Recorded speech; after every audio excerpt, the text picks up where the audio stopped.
வாழ்க வையகம், வாழ்க வையகம், வாழ்க வளமுடன். குரு வாழ்க, குருவே துணை. மதிப்பிற்கும் மரியாதைக்கும் உரிய உலக சமுதாய சேவா சங்கத்தின் பேராசிரியர் அருள்நிதி பாஸ்கர் ஐயா அவர்கள் இந்தியா, தமிழ்நாடு, நீலகிரி மாவட்டம் கடலூரில் வசித்து வருகிறார்கள்.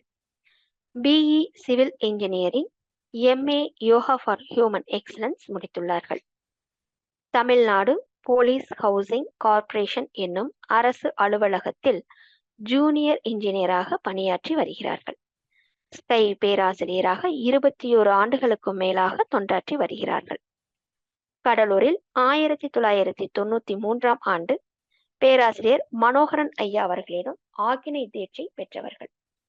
ஆலியாரில் 1994ஆம் ஆண்டு அருட்தந்தை அவர்களிடம் நேரடியாக முதுநிலை பயிற்சி பெற்றார்கள்.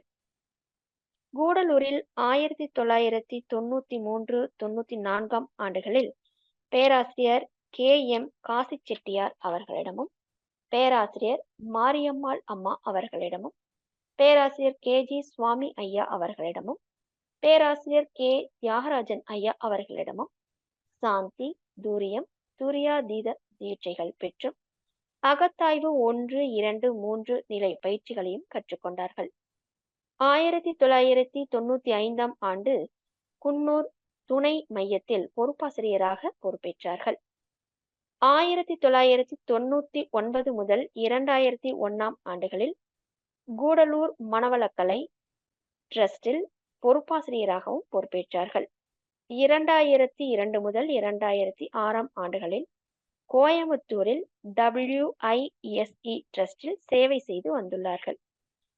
2007 முதல் 2014ஆம் ஆண்டுகளில் கூடலூர் மனவளக்கலை மன்றத்தின் செக்ரட்டரி மற்றும் புரோகிராம் ஆபீசராக பொறுப்பேற்றார்கள். 2014ஆம் ஆண்டு முதல் 2017ஆம் ஆண்டுகளில் கூடலூர் மனவளக்கலை டிரஸ்டின் ஸ்மார்ட் வைஸ் பிரசிடென்டாக பொறுப்பேற்றார்கள். 2007ஆம் ஆண்டு முதல் Gudalur trust, Kollappalli trust, Ooty trust, Karamadai trust, Avinashi trust மற்றும் திருப்பூர் டிரஸ்ட் உள்ளிட்ட பல்வேறு டிரஸ்டுகளில் ஸ்கை பேராசிரியராக தொடர் சேவை செய்து வந்திருக்கிறார்கள். மேலும் 2020ஆம் ஆண்டு முதல் பல இணையதளம் வாயிலாக பல்வேறு சிறப்பு சிந்தனை உரைகளை, ஆழ்ந்த நிலை தியானம் நடத்துவது, மௌனம் நடத்துவது போன்றவற்றையும் நிகழ்த்தியுள்ளார்கள். மேலும் கல்லூரி மாணவர்களுக்கான மனவளக்கலை பாட பயிற்சிகள் கொடுப்பதும் சிறப்பாக நடத்தி வந்துள்ளார்கள். மிக அற்புதமான சேவையையும் தொண்டையும் செய்து வந்துள்ளார்கள். இத்தகைய பல்வேறு சிறப்புகள் வாய்ந்த ஐயா அவர்களை உங்கள் அனைவரது சார்பிலே வணங்கி வாழ்க வளமுடன் என்று வாழ்த்தி வரவேற்று கர்மயோகம் என்ற தலைப்பிலே 10 நிமிட நேரங்கள் சிந்தனையை வழங்கி அதனை தொடர்ந்து கேள்வி பதில் நிகழ்ச்சியினை சிறப்பாக நிகழ்த்தி கொடுக்க வேண்டும் என அன்போடு வேண்டிக் கொண்டு ஐயா அவர்களை வாழ்க வளமுடன் என்று அன்போடு வாழ்த்தி வரவேற்கிறோம். ஐயா, வாழ்க வளமுடன். வாழ்க வையகம், வாழ்க வையகம், வாழ்க வளமுடன். ஒருவே ஆசானவர்களை வணங்கி அவர்களே சூக்கமாக நிரம்பி இந்த அமர்வை நிகழ்த்தி தர வேண்டும் என்ற உணர்வோடு துவங்குவோம். சான்றோர் பெருமக்களே, சிந்தனையாளர்களே, ஞானாசிரியர் பெருமக்களே, உலக சமுதாய சேவா சங்கத்தினுடைய மதிப்புக்குரிய தலைவர் ஐயா அவர்களே, WCSC-னுடைய IT துறையை சார்ந்த இயக்குனர் பெருமக்களே, இந்த நிகழ்வை சிறப்பாக நிகழ்த்தி கொண்டிருக்கக்கூடிய பேராசிரியர் பெருமக்களே, உங்கள் அனைவருக்கும் என்னுடைய அன்பான வணக்கங்களையும் வாழ்த்துக்களையும் தெரிவித்து இந்த நிகழ்வை துவங்குவதில் பெருமகிழ்வு. வாழ்க வளமுடன். சான்றோர்களே, இன்றைய சிந்தனைக்காக நான் கர்மயோகம் அப்படிங்கிற சிந்தனையை எடுத்துட்டு இன்னைக்கு நம்ம கேள்வி பதில் நிகழ்ச்சியை பார்க்கின்றோம். கர்மயோகம் அப்படின்னு சொல்லும் போதே கடமை, அறம் அப்படின்னு சொல்ல நிகழ்ச்சி. கர்மயோகம்ங்கிற அந்த சமஸ்கிருத வார்த்தைக்கு கடமை, அறம் அப்படிங்கிற தமிழ் சொல்லாக மொழிபெயர்த்து கொடுத்திருக்காங்க இல்லையா?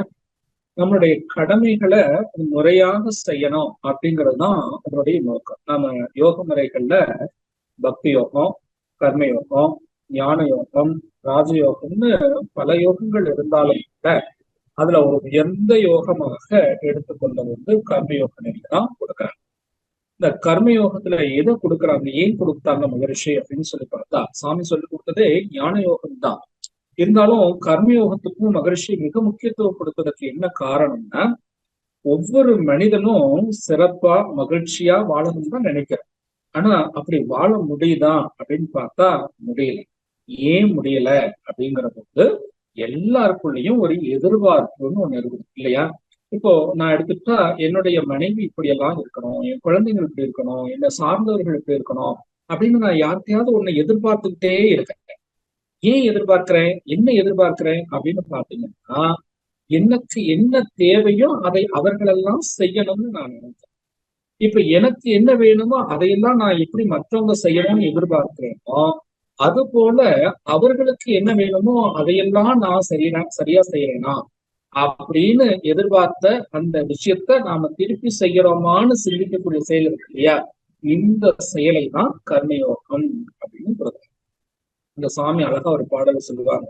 கல்லும் மரமும் மௌனமா இருந்து சரியாக அதனுடைய பயன்களை செய்து கொண்டிருக்கிற போது, சொல்லும் கருத்துமுடைய மனிதன் ஏனோ சுகம் கெட்டு சமுதாயத்தை மறக்க வேண்டும். அப்போ அதெல்லாம் அவ்வளவு இயற்கையில எல்லாம் இன்பமயமாக நிற்கிறது இல்லையா? எல்லாம் இன்பம் கொட்டி கிடக்கிறதுன்னு சொல்லுவார் மகர்ஷி. ஒரு ஜீவன் உருவாக்கப்படுகிற போதே அந்த ஜீவனுக்கு தேவையான அத்தனை விஷயங்களையும் உருவாக்கி வைத்துட்டு தான் இறைவன் அந்த ஜீவனை உருவாக்குகிறான் அப்படின்னு சொல்றார். அப்ப அந்த இடத்துல பாத்தீங்கன்னா எந்த குறைவும் யாருக்குமே, அப்ப குறைவே இல்லாத போது எதை எதிர்பார்க்கணும் அப்படின்னு கேள்வி கேட்கும் போது அந்த இடத்துலதான் ஏமாற்றங்கள் உருவாகும். ஏன்னா எப்போதுமே நம்ம எதிர்பார்க்கிற போது பாத்தீங்கன்னா ஏதோ ஒரு தேவையை வச்சுதான் எதிர்பார்க்கணும். இப்ப எனக்கு ஒரு தேவை இருக்கணும், அந்த தேவைக்கு அவங்க கொண்டாந்து கொடுக்கணும்னு நான் நினைக்கிறேன். இப்ப எனக்கு ஒரு ஒரு ஒரு லட்சம் ரூபாய் எனக்கு பணம் வேணும் அப்படின்னு நான் நினைக்கிறேன்னு வச்சுங்க. அது எனக்கு தேவையா இருக்குது. ஆனா நான் என்ன நினைக்கிறேன்னா, எங்க அப்பா கிட்ட 1 லட்சம் ரூபாய் பணம் இருக்குதுன்னா அவர் நான் கேட்காமலே எனக்கு கொண்டாந்து கொடுக்கணும் அப்படின்னு நான் எதிர்பார்க்கிறேன் இல்லையா? இந்த எதிர்பார்ப்பு இன்னும் கவனிக்கிற பாருங்க. இப்போ கேட்காம கொண்டாந்து கொடுக்கணுங்கிறதோட நிற்பாட்டி இருந்தா கூட பரவாயில்ல, அது இப்பவே வரணும் அப்படின்னு நான் நினைக்கிறேன். அது காலத்தை ஒட்டியும் அந்த எதிர்பார்ப்பை உருவாக்கும். அப்ப தேவையை ஒட்டியும் எதிர்பார்ப்பு இருக்கிறது, அந்த தேவைக்கு ஒட்ட எதிர்பார்ப்பு காலத்தை ஒட்டியும் அத இப்பவே வேணும், இல்லைன்னா இன்னும் ஒரு 4 நாளுக்குள்ள எனக்கு வேணும் அப்படின்னு சொல்லி ஏதோ ஒரு விதத்துல அந்த காலத்தை ஒட்டி எதிர்பார்க்கு. அது மட்டுமல்ல, அது இந்த தன்மையில இப்படி கொடுக்கணும், எனக்கு கொடுக்கறத அவர் ஒண்ணும் ஃப்ரீயா கொடுக்கணும், இல்லைன்னா ஏதோ ஒரு நிபந்தனையின் பேர்ல கொடுக்காம எனக்கு சரியா கொண்டாந்து கொடுக்கணும் அப்படின்னு எதிர்பார்க்கிறேன்னா இல்லையா? இப்ப எனக்கு உதவி பண்றதுல கூட நான் என்ன பண்றேன், யாருக்கிட்டையும் நாம அந்த உதவி துன்பம் இல்லாம பெறணும் அப்படின்னு நான் எதிர்பார்க்கிறேன். இப்போ என் மனைவி கிட்ட நான் இதெல்லாம் வேணும் அப்படின்னு நான் எதிர்பார்க்கிறேன். என் குழந்தைங்க கிட்ட எதெல்லாம் வேணும்னு எதிர்பார்க்கிறேனோ அது என்னுடைய தேவைக்கு நான் என்ன வேணும்னு எதிர்பார்க்கிறேன். ஒண்ணும் இல்ல, ரொம்ப சிம்பிளா ஒரு உதாரணம் எடுத்துட்டோம்னா போதும். நீங்க எல்லாருக்கும் இந்த அனுபவம் இருக்கு. நம்ம வீட்டுக்கு ஏதாவது ஒரு ஸ்வீட் வாங்கி போறோம்னு வச்சுங்க. அந்த குழந்தைகளுக்கு பிடிச்ச மாதிரி ஸ்வீட் நம்ம அதிகமா வாங்குறோமா, இல்ல நமக்கு பிடிச்ச ஸ்வீட்டா வாங்குறோமா அப்படின்னு சிந்தனை செய்வீங்கனாலே இங்க தேவை எங்க இருக்குங்கிறத புரிஞ்சுக்க முடியும். அது எந்த அளவுல வேணும், எந்த தன்மையில வேணும் அப்படிங்கிறதையும் சிக்கல்கள் வருவாங்க. அதனாலதான் எதிர்பார்ப்புங்கிற போது அந்த 4 தன்மைகளை நாம் எதிர்பார்க்கிறோம் அப்படின்னு சொல்ல. தேவையை ஒட்டி எதிர்பார்ப்பு வருது, காலத்தை ஒட்டி எதிர்பார்ப்புகள் இருக்கு, அளவை ஒட்டி எதிர்பார்க்கிறோம், இன்னொன்னு அதனுடைய தரத்தை ஒட்டியும் எதிர்பார்க்கிறோம் இல்லையா? இப்போ ஒரு உதாரணத்துக்கு சாமி அடிக்கடி சொல்ற உதாரணம் தான். ஒரு குக்கர் வேணும்னு இந்த வீட்டம்மா நினைக்கிறாங்க அப்படின்னா அவங்களுக்கு சீக்கிரமா சமைக்கிறதுக்கு குக்கர் வேணும்னு நினைக்கிறது தவறு இல்லை. அது தேவையை ஒட்டி வரக்கூடிய எதிர்பார்ப்பு. அந்த அம்மா என்ன நினைக்குது, இத்தனை லிட்டர் குக்கர் தான் வேணும். அப்ப நம்ம வீட்டுக்கு இருக்கிற ஒரு 4 பேர் இருக்காங்கன்னா 4 பேருக்கு ஒரு 5 லிட்டர் குக்கர் இருந்தா போதும் அப்படின்னு நினைக்கிறாங்கன்னு வச்சுங்க. ஆனா இந்த ஐயாக்கு 5 லிட்டர் குக்கர் வாங்குறதுக்கு இப்ப காசு இல்லை. அப்ப என்ன பண்றாரு, ஒரு 3 லிட்டர் குக்கர் வாங்கி தரேன்னு சொல்றாரு. இப்ப இந்த அளவை ஒட்டி இல்ல, எனக்கு வாங்கினா 5 லிட்டர் இருந்தா தான் இந்த அம்மாவுக்கு பயன்படும். இப்ப 3 லிட்டர் வாங்கி கொடுத்தா அது பயன்படாது இல்லையா? அப்ப இது 2 தடவை வைக்கணும். அப்படிங்கிற போது இங்க 2 பேத்துக்குள்ளேயும் ஒரு கருத்து முரண்பாடுகள் உருவாயிடும்.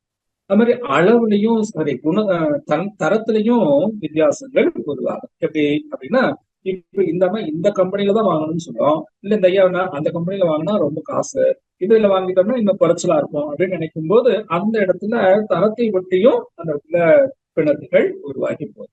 இப்படி எதிர்பார்ப்புனால பிணக்குகள் தான் வறுமையை ஒழிய எந்த விதத்திலையும் நன்மைகள் வராது அப்படின்னு உணர்ந்து கொண்ட பிறகு அந்த பிணக்கில்லாத வாழ்க்கை முறை வாழணும்னா எதிர்பார்ப்பு இல்லாமல் இருக்கணும் அப்படின்னு பண்ணாங்க. ஏன் எதிர்பார்ப்பு இல்லாம இருக்கணும் அப்படின்னு சொன்னாக்க, யாருக்கும் துன்பம் கொடுக்காம வாழணும். அதுக்கு என்ன பண்ணணும்? நாம மற்றவங்ககிட்ட இருந்து எதிர்பார்க்கறத நாம மற்றவங்களுக்கு செய்துட்டா என்ன அப்படின்னு சொல்றாரு. இதுதான் செயல் விளைவு தத்துவம்னு மகிழ்ச்சி கொடுக்கிறார். ஏன்னா எந்த செயல் செஞ்சாலும் அதுக்கு தக்க விளைவு வந்தே தீரும்ங்கிறது இயற்கை நியதி இல்லையா? இப்ப கையை தட்டினா சத்தம் வந்தே தீருங்கிறது இயற்கை நியதி. சாப்பிட்டோம் அப்படின்னா அந்த சாப்பாடு 7 தாதுக்களாக மாறி 7வது தாதுவாக்கி ஜீவித்து குழம்பாக மாறி உயிர் துகளாக மாறிக்கொண்டே இருக்குங்கிறது இயற்கை நியதி. இதை மாற்ற முடியாது. அப்போ எதையும் மாற்ற முடியாதுங்கிற போது, செயலுக்கு தக்க விளைவு இருக்குங்கிற போது, நாம ஒருத்தருக்கு அன்பை கொடுத்தால் அந்த அன்பு பல மடங்காக தெரிஞ்சுக்கு ஒரு ஒரு வெறுப்பை காட்டணும்னா அந்த வெறுப்பும் பல மடங்காக நமக்கு திரும்பி வரும். அப்படிங்கிற ஒரு உணர்வு வரும்போது நாம எல்லாருக்கும் நம்ம யாருக்கிட்ட எந்த விதத்துல நன்மையை அனுபவிச்சிருக்கிறோமோ அவங்களுக்கு ஏதாவது ஒரு விதத்துல நன்மையை செய்தே ஆகணும் அப்படிங்கிற ஒரு உணர்வு வந்து பாருங்க.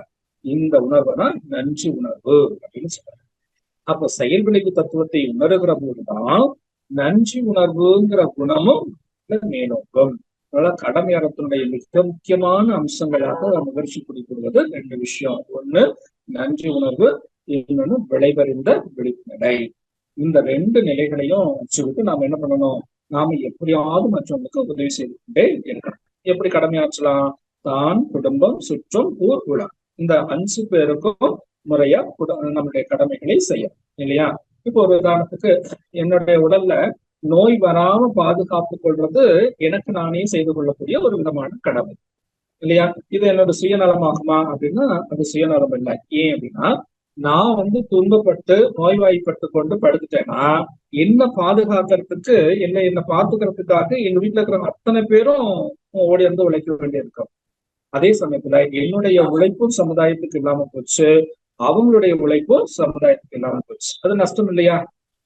அப்ப நம்ம உடம்ப பாதுகாத்து கொள்வதே நமக்கு செய்யக்கூடிய மிகப்பெரிய கடமை அப்படின்னு சொல்றாரு. அப்ப நம்ம உடம்புல எங்காவது வலிச்சதுன்னா, சாமி ஒழுக்கத்துக்கு டெபினேஷன் கொடுக்கும்போது சொல்றாரு பாருங்க, தனக்கோ பிறருக்கோ தற்காலத்திலோ பிற்காலத்திலோ உடலுக்கோ உயிருக்கோ துன்பம் தருமானால் அதெல்லாம் பாவம். அப்ப நாம இந்த உடலுக்கு எங்கேயாவது ஒரு இடத்துல துன்பத்தை கொடுத்துட்டு இருக்கிறோம், எங்கேயாவது உடம்புல வலிக்குது அப்படின்னா அது பாவமான செயல் இல்லையா? இந்த பாவ செயலை செய்யறதுக்கு நமக்கு என்ன உரிமை இருக்காது அப்படின்னு பாருங்க. இந்த உடலை கொடுத்தது யாரு? நம்ம அப்பா அம்மா இல்லையா? இந்த உடம்பை வளர்த்தது யாரு? இந்த சமுதாயம். அப்ப இந்த உடம்புக்கு இன்னைக்கு இத்தனை அறிவை கொடுத்தது யாரு? சமுதாயம்.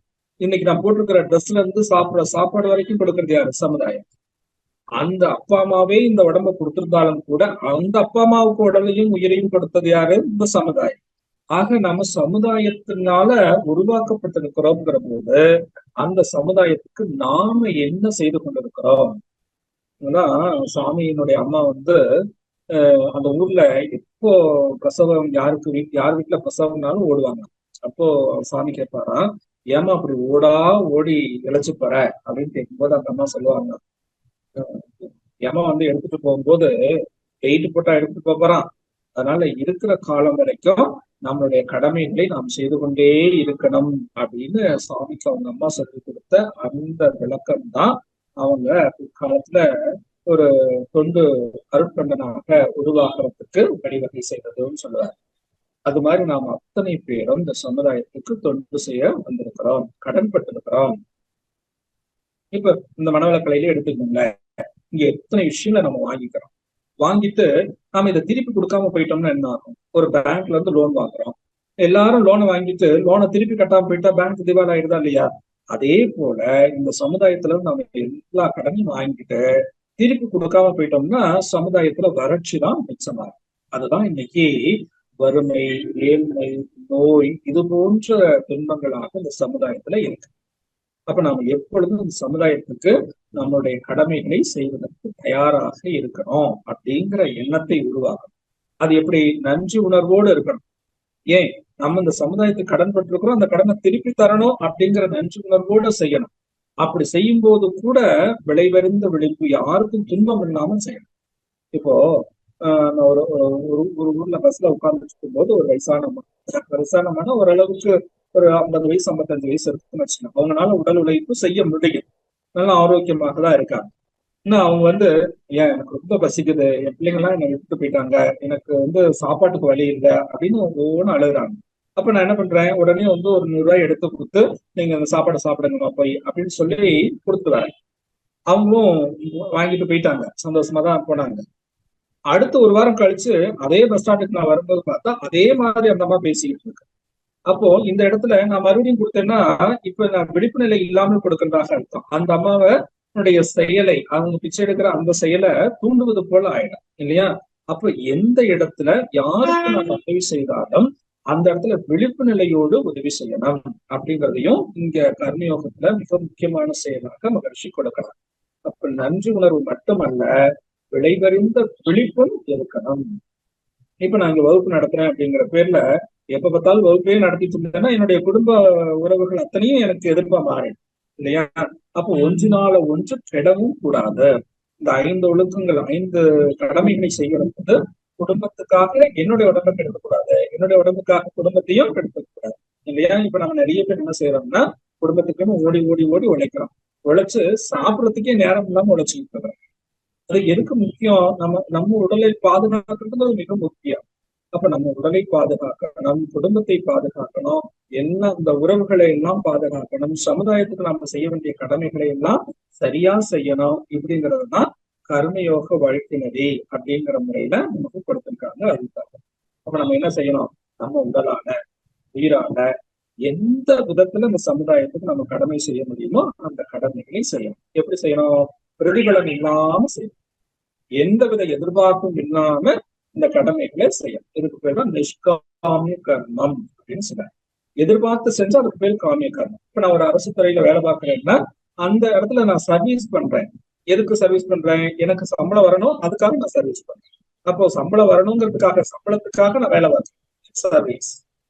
எந்தவித எதிர்பார்ப்பும் இல்லாம இப்ப மகிழ்ச்சி இத்தனை பேர் எனக்கு இவ்வளவுலாம் வசதி எல்லாம் உருவாக்கி கொடுக்கணுங்கிற எதிர்பார்ப்போட உலக சமுதாய சேவா சங்கத்தை நிறுவனம். ஒண்ணும் இல்லாம ஒரு சின்ன குடிசையை போட்டுக்கிட்டு அவங்க உலக சமுதாய சேவா சங்கம்னு போர்டை போட்டுட்டு உட்கார்ந்து இருக்கிற போது இத்தனை கோடி மக்கள் எனக்கு உதவி பண்ணுவாங்கன்னு நினைச்சிட்டு அவர் வரல. அத்தனை பேருக்கும் நான் ஏதாவது துன்பத்தை நீக்கணும், அந்த மக்கள் படுகிற துன்பத்தை எல்லாம் போக்கணும் அப்படிங்கிற ஒரே எண்ணத்தோட வந்தார் பாருங்க. இதுதான் நிஷ்காமிய கர்மம். எந்தவித எதிர்பார்ப்பும் இல்லாம இந்த உடலால, பொருளால, ஆற்றலால இந்த மனித குலத்துக்கு நம்ம என்ன செய்ய முடியும் அப்படின்னு எந்நேரமும் சிந்தித்து செயல்படக்கூடியவர்களாக மாறணும். இதுதான் தொண்டு அப்படின்னு சொல்றாங்க. அப்ப சர்வீஸ் சேவையிலிருந்து நம்ம தொண்டு நிலைக்கு நம்ம உயர்த்தி கொள்ளணும். நம்ம நிறைய சர்வீஸ் பண்றோம், அந்த சர்வீஸ்ங்கிறது வேற, தொண்டுங்கிறது வேற. எதிர்பார்ப்பு இல்லாத தொண்டு, அதுதான் கர்மயோகத்தினுடைய அடிப்படை. அதனாலதான் கடமையை செய், பலனை எதிர்பார்க்காதே அப்படின்னு பகவத்கீதையில சொன்னாங்க இல்லையா? அப்ப கடமையை மட்டும் நீ செய், உனக்கு தேவையான விஷயத்த அந்த பலன் தானாக வந்துடும். செயலை செய்வதற்கு மட்டும்தான் நமக்கு உரிமை. விளைவை தருவது யாரோட வேலை? இறைவனுடைய வேலை. தெய்வம் தான் காந்தம்னு சொல்றோம் இல்லையா? இந்த பிரபஞ்சம் முழுக்க நீக்கமர நிரம்பி இருக்கக்கூடியது காந்த வெளி. அந்த காந்த வெளி நம்ம செய்யக்கூடிய அத்தனை செயல்களையும் பதிவு பண்ணி கொண்டே இருக்கிறது. காலத்துக்கு தக்க அது என்ன பண்ணும்? விளைவுகளாக எடுத்துக்கொண்டே வெளியில தள்ளிட்டு தான் இருக்கும். அட்ராக்டிவ் போர்ஸ்னால எப்படி உள்ள பதிவு பண்ணுதோ அதே போல ரிப்பல்சிவ் போர்ஸ்னால அது என்ன பண்ணும்? வெளியில எடுத்து தள்ளதான் செய்யும். அப்ப எவ்வளவு வேகமாக உள்ள போச்சோ அதை விட பல மடங்கு வேகமாக அது வெளியில வரும். அப்ப நம்ம ஒரு நல்ல விஷயத்தை போட்டு வச்சோம்னா, நல்ல செயல்களை செய்து வச்சோம்னா அந்த நல்ல செயல்களுக்கான மதிப்பு பல மடங்காக பெருகி வரும். ஒரு சாதாரணமா யாரையாவது திட்டினா கூட ஏன்னா அப்படி மண்ணு மாதிரி இருக்கு அப்படின்னு சொல்லி திட்டுறோம். அந்த மண்ணுல கூட பாருங்க, ஒரு விதையை போட்டால் எத்தனை மடங்காக அதை பெருக்கிக்கூடும். ஒரே ஒரு தென்னை மரத்தை, ஒரு தென்னங்கண்ணை வச்சோம்னா அது எத்தனை தென்னங்காயை நமக்கு கொடுக்கும் இல்லையா?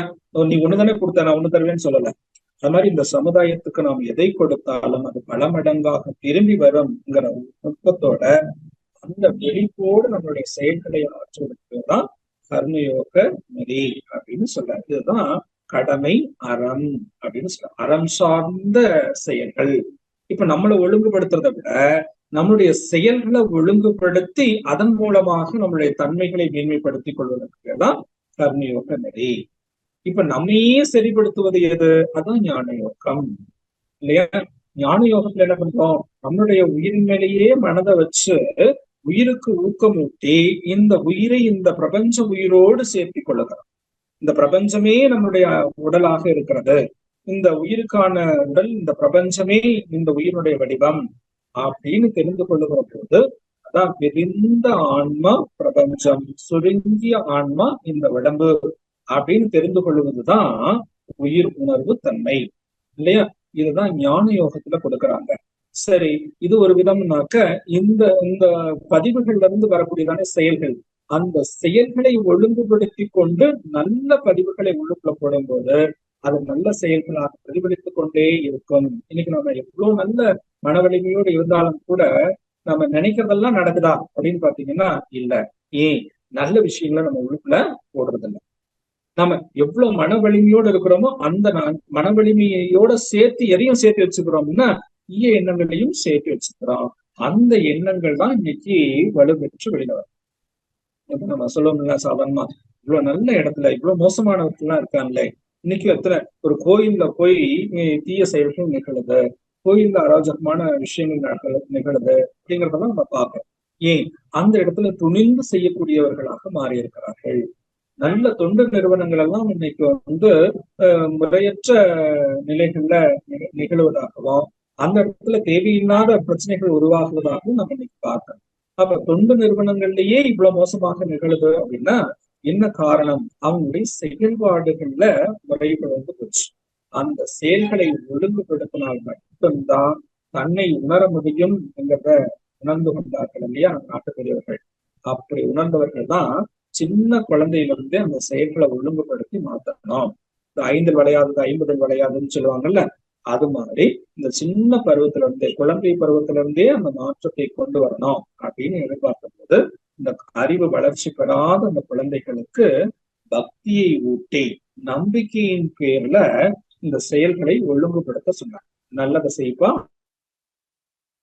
அப்ப நீ நல்லதை அறிவ, நீ தீர செஞ்சன்னா உனக்கு பனிஷ்மெண்ட் கிடைக்கும் அப்படின்னு சொல்லி பயமுறுத்தியும் ஆசையை காட்டியும் சின்ன குழந்தைகள்ல பக்தியின் மூலமாக மேல கொண்டு வரதுக்கு முயற்சி பண்ணாங்க.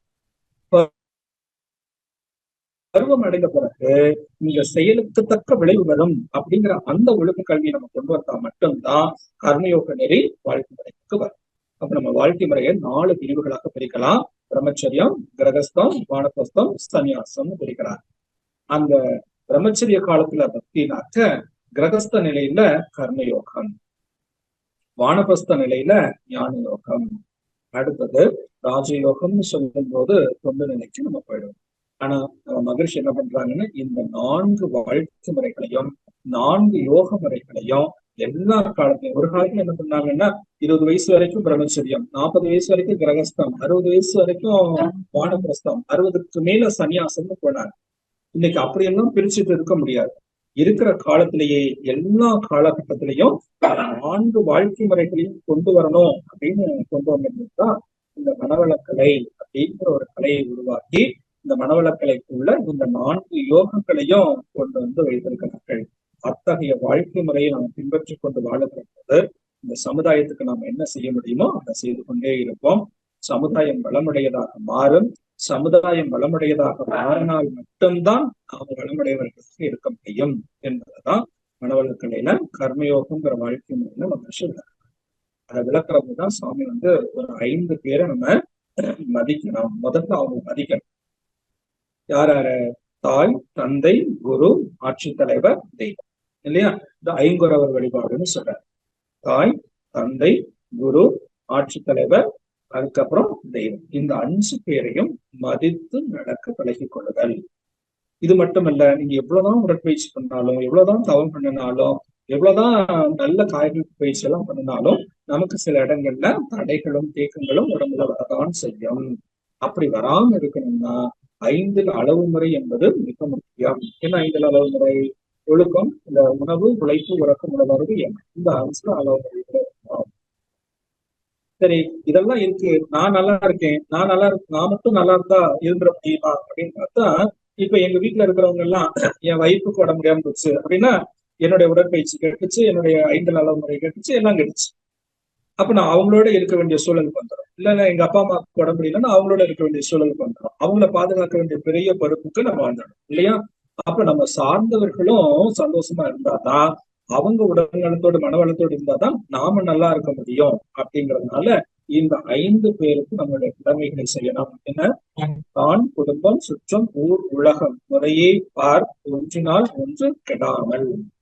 இந்த 5 பேருக்கும் கடமையை முறையே செய், ஒன்றினால் ஒன்று கெடாமல் செய் அப்படின்னு சொல்லி கொடுத்தாங்க.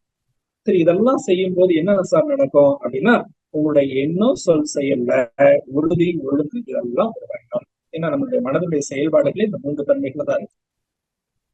மனதனுடைய வேலையே எண்ணமாக மாறி, நம் சொல்லாக மாறி, செயலாக மாறிட்டே இருக்கும். அப்போ இந்த 3ம் நமக்குள்ள ஒரு மாற்றத்தை உருவாக்கணும். எண்ணம், சொல், செயலிலே உறுதியும் ஒழுங்கும் அமைந்திடில் எண்ணியவெல்லாம் எண்ணியபடி ஆகும் அப்படின்னு அதையும் ஒரு நெறியாக கொடுத்தார். சரி, இதெல்லாம் செய்யணும். இந்த எண்ணத்துல நல்ல எண்ணம், நல்ல குணம், நல்ல சொல் இதெல்லாம் வரணும்னா நம்ம எப்படிப்பட்ட செயல்களை செய்யணும்?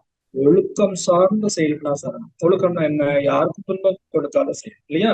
அப்ப ஒழுக்கம், கடமை, ஈகைங்கிற 3 அறநெறிகளை பின்பற்றி வாழணும். சரி, இதெல்லாம் வாழ்ந்தாக்க என்ன நடக்கும் அப்படின்னா, நாம் யாருக்கும் துன்பம் கொடுக்க மாட்டோம். யாருக்கும் துன்பம் கொடுக்க மாட்டோம்னா சமுதாயத்துல ஒருத்தர் அடிச்சுக்க மாட்டோம். அப்ப நமக்குள்ள அடித்தடி இல்லைன்னா சமுதாயத்துல எங்கேயும் அடித்தடியே இல்லை. அப்ப போர் இல்லாத நல்லுலகத்தை உருவாக்கிடலாம்.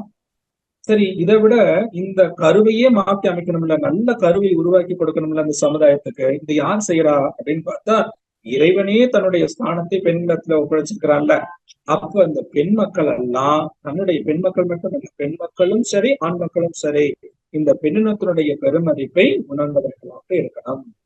அப்ப பெண்ணின் பெருமையை உணர்ந்து கொண்டு அவர்களுக்குரிய மரியாதையும் அவர்களுக்குரிய மதிப்பையும் நீங்க கொடுக்கும் போதுதான் இந்த சமுதாயம் வளமுடையதாக மாறும் அப்படிங்கிறதையும் கர்மயோகத்துல மகிழ்ச்சி நம்ம தோழி காட்டியிருக்காங்க. இது எல்லாம் விட கடைசியா அவங்க சொல்லாரு பாருங்க, எல்லா மதங்களும் சொல்லுது. நீங்க ஒரு கோயிலுக்கு போனா கூட ஒரு தீபாராதனை காட்டிட்டு வந்து தட்டை காமிச்சா உடனே ஒரு 10 ரூபாய் எடுத்துக்கிட்டதான் திருநெல் தருவாங்க இல்லையா? அப்ப அங்கேயும் கூட ஒரு நம்மளுடைய வருமானத்துல கொஞ்சத்தை அந்த கோயில் கொடுக்கணும். ஒரு கிறிஸ்தவ ஆலயங்கள் எடுத்துட்டீங்கன்னா அவங்களுக்கு வரினே போட்டு வச்சிருக்கிறாங்க. மாதம் இவ்வளவு ரூபாய் அந்த நிறுவனத்துக்காக கொடுக்கணும். இஸ்லாமியர்களும் வரி வாங்குறாங்க. இப்படி அவர்களிடத்துல ஜக்காத்துங்கிறது அது முடியும். மிக முக்கியமான கடமைகள், 5 வகை கடமைகள்ல இஸ்லாமியர்களுடைய 5 வகையான கடமைகள்ல மிக முக்கியமான ஒன்று ஜக்காத் இல்லையா? அதாவது நம்ம வருமானத்துல 1% பிறருக்காக உதவி செய்யணும் அப்படின்னு பண்ணாங்க. எப்போ இதேதான் சுவாமி என்ன பண்றாங்கன்னா, நீங்க உங்களுடைய உழைப்புல ஒரு பகுதி, அதாவது 1% இந்த உலக நன்மைக்காக, நன்மையே கருதக்கூடிய செயலுக்காக நாம எப்பொழுதும் கொடுக்க தயாராக இருக்கணும். இதெல்லாம் வாழ்க்கை நெறிகளாக மாற வேண்டும். அத்தகைய வாழ்க்கை நெறிதான் கர்மயோக வாழ்க்கை நெறி. இதை உணர்ந்த போதுதான் சாமியோட பாட்டு இல்லைவா, கர்மயோகம் உலக சமயம் என்ற எண்ணம் அதை என்னிடத்தை எழுப்பிவிட்டாய். எத்தனையோ மதங்கள் தோன்றிருக்கிறது, இனிமேலும் தோன்றலாம். எத்தனை மதங்கள் தோன்றினாலும் சரி, எல்லா மதங்கள்லயும் 2 அடிப்படையான கோட்பாடுகள் இருக்கிறது. ஒன்று இறை உணர்வு, இன்னொன்று அரண். இறை மதித்து ஒழுக வேண்டும், வழிபட வேண்டும்னு சொல்றது இறை உணர்வு. சமுதாயத்தை மதித்து அவர்களுக்கு உரிய மதிப்பை கொடுக்கணும்னு சொல்றது அரணை. இந்த 2 கருத்துக்களும் தான் எத்தனை மதங்கள் தோன்றினாலும் அத்தனையிலும் இருக்கிறது, இருந்து கொண்டு இருக்கிறது, இனிமேல் வருவதிலையும் இருக்கும். அப்படின்னா இந்த சமுதாயம் உருவாக்க வேண்டிய இன்னொரு புதிய சமயத்தை உருவாக்க வேண்டும். அத்தகைய சமயத்தை உலக பொது அருள்நெறி சமயம் அப்படின்னு கொண்டு வந்தார். ஏன் இறைவா, கர்மயோகம் உலக சமயம் எண்ணமதை என்னுள்ளத்தே எழுப்பிவிட்டாய் அறிவேன். தெரிஞ்சுக்கிட்டேன். இதை கொண்டு போய் உலகத்துக்கு கொடுக்கணும். நான் ஒரு ஆளால கொடுக்க முடியாது. என்ன பண்ணலாம்?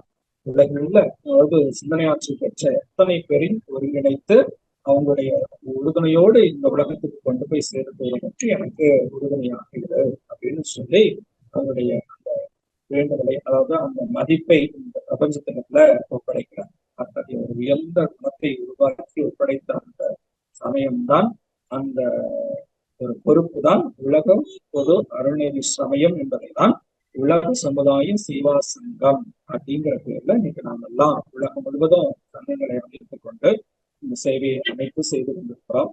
அத்தகைய ஒரு உயர்ந்த சேவைக்கு வழிகாட்டிய அருட்தந்தை அவர்களுக்கும் இந்த நல்ல ஒரு வாய்ப்பை வழங்கி உங்கள் அனைவருக்கும் ஒரு முறை நன்றி கூறி இந்த அறிமுக உரையை நிறைவு செய்கிறேன். இதைத் தொடர்ந்து நாம் இது சார்ந்த கேள்விகளை எல்லாம் பற்றி சந்திக்கலாம். வாழ்க வளமுடன். வாழ்க வளமுடன் ஐயா. ரொம்ப ஒரு சிறப்பா ரொம்ப விரிவா கர்ம யோகம் அப்படின்னா என்னங்கிறதுக்கான ஒரு விளக்கம் கொடுத்திருக்கீங்க. இதுல இருந்து நிறைய கேள்விகள் இருக்குங்க ஐயா. ஏன்னா ஒரு ஸ்டெப்பும் நீங்க எடுத்து கொடுத்துருக்கீங்க. எதிர்பார்ப்பு இருக்கக்கூடாது அப்படின்ட்டு. ஆனா இன்னைக்கு எல்லா வகையிலயுமே எதிர்பார்த்து தான் நம்ம செயல்பட்டுட்டே இருக்கோம். ஒரு திருமணம் செய்தா கூட இந்த பெண் வந்தாக்க நமக்கு இதெல்லாம் செய்யணும் அப்படின்ட்டு எதிர்பார்ப்போட தான் எல்லாமே நடத்திட்டு இருக்கோங்க ஐயா. அதுல எந்த ஒரு லிமிடேஷன் இருக்குன்னு தெரியாம நம்ம வாழ்ந்துட்டு இருக்கறனாலதான் இவ்வளவு பிரச்சனைகளை சந்திக்கிறோம். முதல்ல நீங்க சொன்னதே அந்த எதிர்பார்ப்பு வரக்கூடாது அப்படிங்கறதான். அதே போல எல்லாமே உடனே வேணும் அப்படின்னு எதிர்பார்க்கறது, இமீடியட்டா ரிசல்ட் எனக்கு கிடைக்கணும் அப்படிங்கறதும் ஒரு பெரிய சிக்கலை தான் கொடுக்குது. அன்பு கொடுத்தா அன்பை பெறலாம். ஆனா வெறுப்ப நம்ம காமிச்சிட்டு நமக்கிட்ட அந்த அன்பு எதிர்பார்க்கறதுங்கிற விஷயமும் இன்னைக்கு நடந்துட்டு இருக்குது. நன்றி உணர்வு அப்படிங்கிற விஷயம் இன்னைக்கு பல கோணங்கள்ல நம்ம நன்றிதான் செலுத்துறோம்னு நினைச்சுக்கிட்டு ஒரு கற்பனையா தான் இருக்கிறாங்களோ பொழிஞ்சு, நீங்க இப்ப சொன்ன மாதிரி அந்த சர்வீஸ், அதாவது நம்ம செய்யக்கூடிய சேவை தாண்டி நம்ம தொண்டுங்கிற இடத்துக்கு வரணும். எந்த எதிர்பார்ப்பும் இருக்கக்கூடாது. அது கூட நிஷ்காமிய கர்மமா இருக்கணும் அப்படிங்கறத சொன்னீங்க. சோ இது தொடர்பா கேள்விகள் வேதாத்திரிய சிந்தனையில இருந்து இருக்கக்கூடிய வகையில இது சம்பந்தமா கேள்விகள் ஏதாவது இருந்தா நீங்க நோட் பண்ணிட்டு ஹேண்ட் ரைஸ் பண்ணா ஐயா அவர்கள் அதுக்கு உண்டான பதில சிறப்பா கொடுக்கறதுக்கு இருக்காங்க. கிருபாநிதி அம்மா வாழ்க வளமுடன். அம்மா ட்ரெயின்ல பயணம் செஞ்சுட்டு இருக்கிறத சொன்னாங்க. கொஸ்டின் போட்டிருக்காங்க. அன்மியூட் கொடுத்திருக்கேங்கம்மா, ஐயாட்ட பேசலாம். வாழ்க வளமுடன். கிருபாநிதி அம்மா அன்மியூட் ஒரு முறை டச் பண்ணுங்க. அம்மா இன்னொரு முறை அன்மியூட் டச் பண்ணுங்கம்மா. வாழ்க வளமுடன். ஐயா வாழ்க வளமுடன். கேக்குதா என்னன்னு தெரியலையா? நன்றி. கேக்குதுங்கம்மா, பேசுங்க. நீங்க பேச ஆரம்பிச்சோடனே எனக்கு தோணுனது என்னன்னா, அம்மாவுக்கு பிள்ளைகளுடைய கடமை, பிள்ளைகளுக்கு அம்மாவுடைய கடமை, அதே மாதிரி சமுதாய கடமை. இது அவங்கவுங்க செஞ்சுட்டா எதிர்பார்ப்பே வராது. காலையில எந்திரிச்சோம், ஒரு மன்றத்துக்கு போகணும் அப்படின்னு நம்ம நினைச்சோம்னா அதுக்கு ஒரு தடங்கல் வந்தா நமக்கு ஒரு மனவேதனையா தான் இருக்கு. அது என்னதான் இருந்தாலும் இப்போ ஒரு ஸ்பீச்சை கேட்கணும் அப்படின்னா, இன்னைக்கு நான் அந்த ட்ரெயின்ல போனாலும் அதை கேட்டுறோனுங்கிற மகிழ்ச்சி என்னுடைய என் மனசுக்கு அது சந்தோஷமா இருந்தா அதுல தடை வந்தா ஒரு வருத்தம் வருது நமக்கு. இதை சமாளிக்கும் போது அவங்க கடமையை செஞ்சுட்டா எதிர்பார்ப்பே வராது இல்லையா? அவங்கவுங்க கடமையை தவறுறதுனாலதான் அந்த எதிர்பார்ப்பு அதிகமாகுது ஐயா. அப்படியே நான் நினைக்கிறேன். உங்களுடைய கருத்தை சொன்னீங்கன்னா நன்றி ஐயா. வாழ்க வளமுடன். அததான் கர்மயோகத்துல மகிழ்ச்சி. அவங்க கடமைகளை செய்து விட்டாலே இந்த சமுதாயத்துல வறுமையும் ஏழ்மையும் இருக்கவே இருக்காது, நோய்களும் இருக்காது. அவரவர்கள் நல்லா இருந்துட முடியும். நம்ம கடமையை நாம சரியா செய்யணும். அடுத்தவங்க செய்யணும்னு எதிர்பார்க்கிறோம் இல்ல, அந்த எதிர்பார்ப்பு தான் நம்ம வாழ்க்கையில சிக்கல்கள் இல்லையா? இந்த எதிர்பார்ப்பு தான் வேண்டாம் அப்படின்னு சொல்ல. நன்றி ஐயா. அப்ப நம்ம குடும்பத்துக்கு இதே விஷயத்த சாமியே ஒரு உதாரணம், உங்க சேலரி வேணும் அப்படின்னு நினைச்சு நீங்க சொன்னதையே சாமி. நன்றி ஐயா. எனக்கு நெட்வொர்க் ப்ராப்ளமா இருக்கு. நான் ஓகே சரிங்கம்மா, நீங்க மியூட் பண்ணிக்கோங்க. இப்ப அம்மா சொன்ன அதே விஷயத்த சாமி ஒரு இதுலயே ஒரு உதாரணம் அவருடைய வாழ்க்கையிலேயே சொல்லுவார். ஒரு அம்மா மகரிஷி கிட்ட வந்த போது, சாமி நீங்க இவ்வளவு சொல்றீங்க, நான் என்னைக்கு எல்லாத்தையும் விட்டுட்டு போய் நான் அந்த சமுதாயத்துக்கு நான் கடமையை செய்யறது, நான் என்னைக்கு இந்த கடமையெல்லாம் செஞ்சு நான் தொண்டு நிலைக்கு ஒரு முழுமை அடையிறது, தொண்டு செய்தால்தான் கொண்டு வந்த பாவத்தை போக்க முடியும்னு வேற சொல்றீங்களே, நான் என்னைக்கு தொண்டு செஞ்சு என்னுடைய பாவத்தெல்லாம் போக்கிக்கிட்டு இறைநிலை அடையிறது அப்படின்னு சொல்லி சாமிகிட்ட கேட்கிறாங்க. ஆனா அதுக்கு வழியே இல்ல சாமி, எங்க வீட்டுல இருக்கிற பசங்களையும் பிள்ளைகளையும் பார்த்து எப்ப பார்த்தாலும் இதுங்களோடயே போராடுறதே பெரிய வேலையா இருக்குது அப்படின்னு கேட்டபோது சாமி சொன்னாங்கன்னா, ஏமா அந்த பிள்ளைங்க 2 பேரும் என்ன பண்றாங்கன்னு கேட்டிருக்காங்க. ஒரு பையன் இன்ஜினியர் படிக்கிறான், இன்னொரு பையன் பிஎஸ்சி படிக்கிறான் சொல்லியிருக்கிறாங்க. ஒரு 2 பசங்களையும் நீங்க நல்லா சமைச்சு போட்டு அவங்களுக்கு எந்தவித எதிர்பார்ப்பும் இல்லாம அவங்களோட உடல் நலத்துக்காக சமைச்சு போட்டு அவங்களுடைய அறிவுடைய தேவைக்காக எல்லா வசதிகளும் செய்து கொண்டுட்டு இன்னைக்கு நல்ல வளர்த்த ஆழக்கிறீங்களே, இவங்க 2 பேரும் இந்த சமுதாயத்துக்கு போய் செய்யக்கூடிய சேவை யார் செய்த சேவையாகத்தான் எடுத்துக்கோங்க, நீங்க செய்த சேவையினுடைய விளைவுதான் அப்படிங்கிறத புரிஞ்சுக்கிட்டாலே இந்த இடத்துல மனநிறைவு வந்துடும். நாம ஒவ்வொருத்தருக்கும் எவ்வளவு தூரத்துக்கு கடமைகளை செய்து கொண்டிருக்கிறோம்ங்கிறத தெரிஞ்சுட்டீங்கன்னாலே ஒரு இணக்கமும் சூழலும் உருவாகிடும் அப்படின்னு சொல்லுவாங்க. அதனால எப்போதுமே நம்ம என்ன பண்ணணும், அந்த நேரத்துக்கு அந்த இடத்துல நாம யாருக்கு என்ன கடமை செய்யணுமோ அதை செய்து கொண்டே இருக்கணும். அதுதான் மிக முக்கியம். அதுவும் எதிர்பார்ப்பு இல்லாம செய்யணும். இப்ப நம்ம பிள்ளைகளை கூட இன்னைக்கு என்ன பண்றோம்னா, நாம ஓடி ஓடி உழைச்சு கஷ்டப்பட்டு வளர்க்குறோம். எதுக்கு வளர்க்குறோம் அப்படின்னு நினைச்சு பாருங்க. உள்ளார்ந்த ஒரு எதிர்பார்ப்பு. அந்த பிள்ளைங்க நல்லா படிச்சு நல்ல ஒரு ஒரு பொசிஷனுக்கு வந்துச்சுன்னா, நான் உழைக்க முடியாம வயதான காலத்துல இருக்கிற போது என்ன அதை பார்த்துப்போமே அப்படிங்கிற ஒரு எதிர்பார்ப்புல உழைப்பதனுடைய விளைவுதான் அந்த பிள்ளைங்க பார்த்துக்காம போகும்போது அவங்களுக்கும் நமக்கும் ஒரு கருத்து முரண்பாடுகள் உருவாகும் இல்லையா? அப்படி எதிர்பார்ப்பு இல்லாம அந்த வயதுல நாம என்ன செய்யணுமோ அதை செய்யலாம். கடைசி காலத்துல நம்ம என்ன செய்யணுமோ அதையும் அவர்களுக்கு செய்யணும். எந்த இடமும் எப்போதுமே மற்றவங்களுக்கு நம்ம செய்ய தயாராக இருந்து கொண்டே இருந்திருக்காங்க, இந்த சிக்கலே வராது. வாழ்க்கை. நன்றிங்க ஐயா, சிறப்பான பதில கொடுத்திருக்கீங்க. அடுத்த அன்பராக சுப்புலட்சுமி அம்மா அவர்கள். அம்மா அன்மியூட் செய்துட்டு நீங்க ஐயாட்ட கேள்விகள் கேட்கலாம். வாழ்க்கை வளமுடன்மா. அம்மா மைக் ஓபன் ஆயிருக்கு, நீங்க பேசலாம். சுப்புலட்சுமி அம்மா வாழ்க வளமுடன். ஆமா, வாழ்க வளமுடன். பேசுங்கம்மா. வாழ்க வளமுடன் ஐயா. அம்மா நன்றிமா வாய்ப்புக்கு. ஐயா எனக்கு 2 கேள்வி. ஒண்ணு வந்து அதாவது நம்ம கடமையை அவங்கவுங்க செய்யணும்னு சொல்றோங்க ஐயா.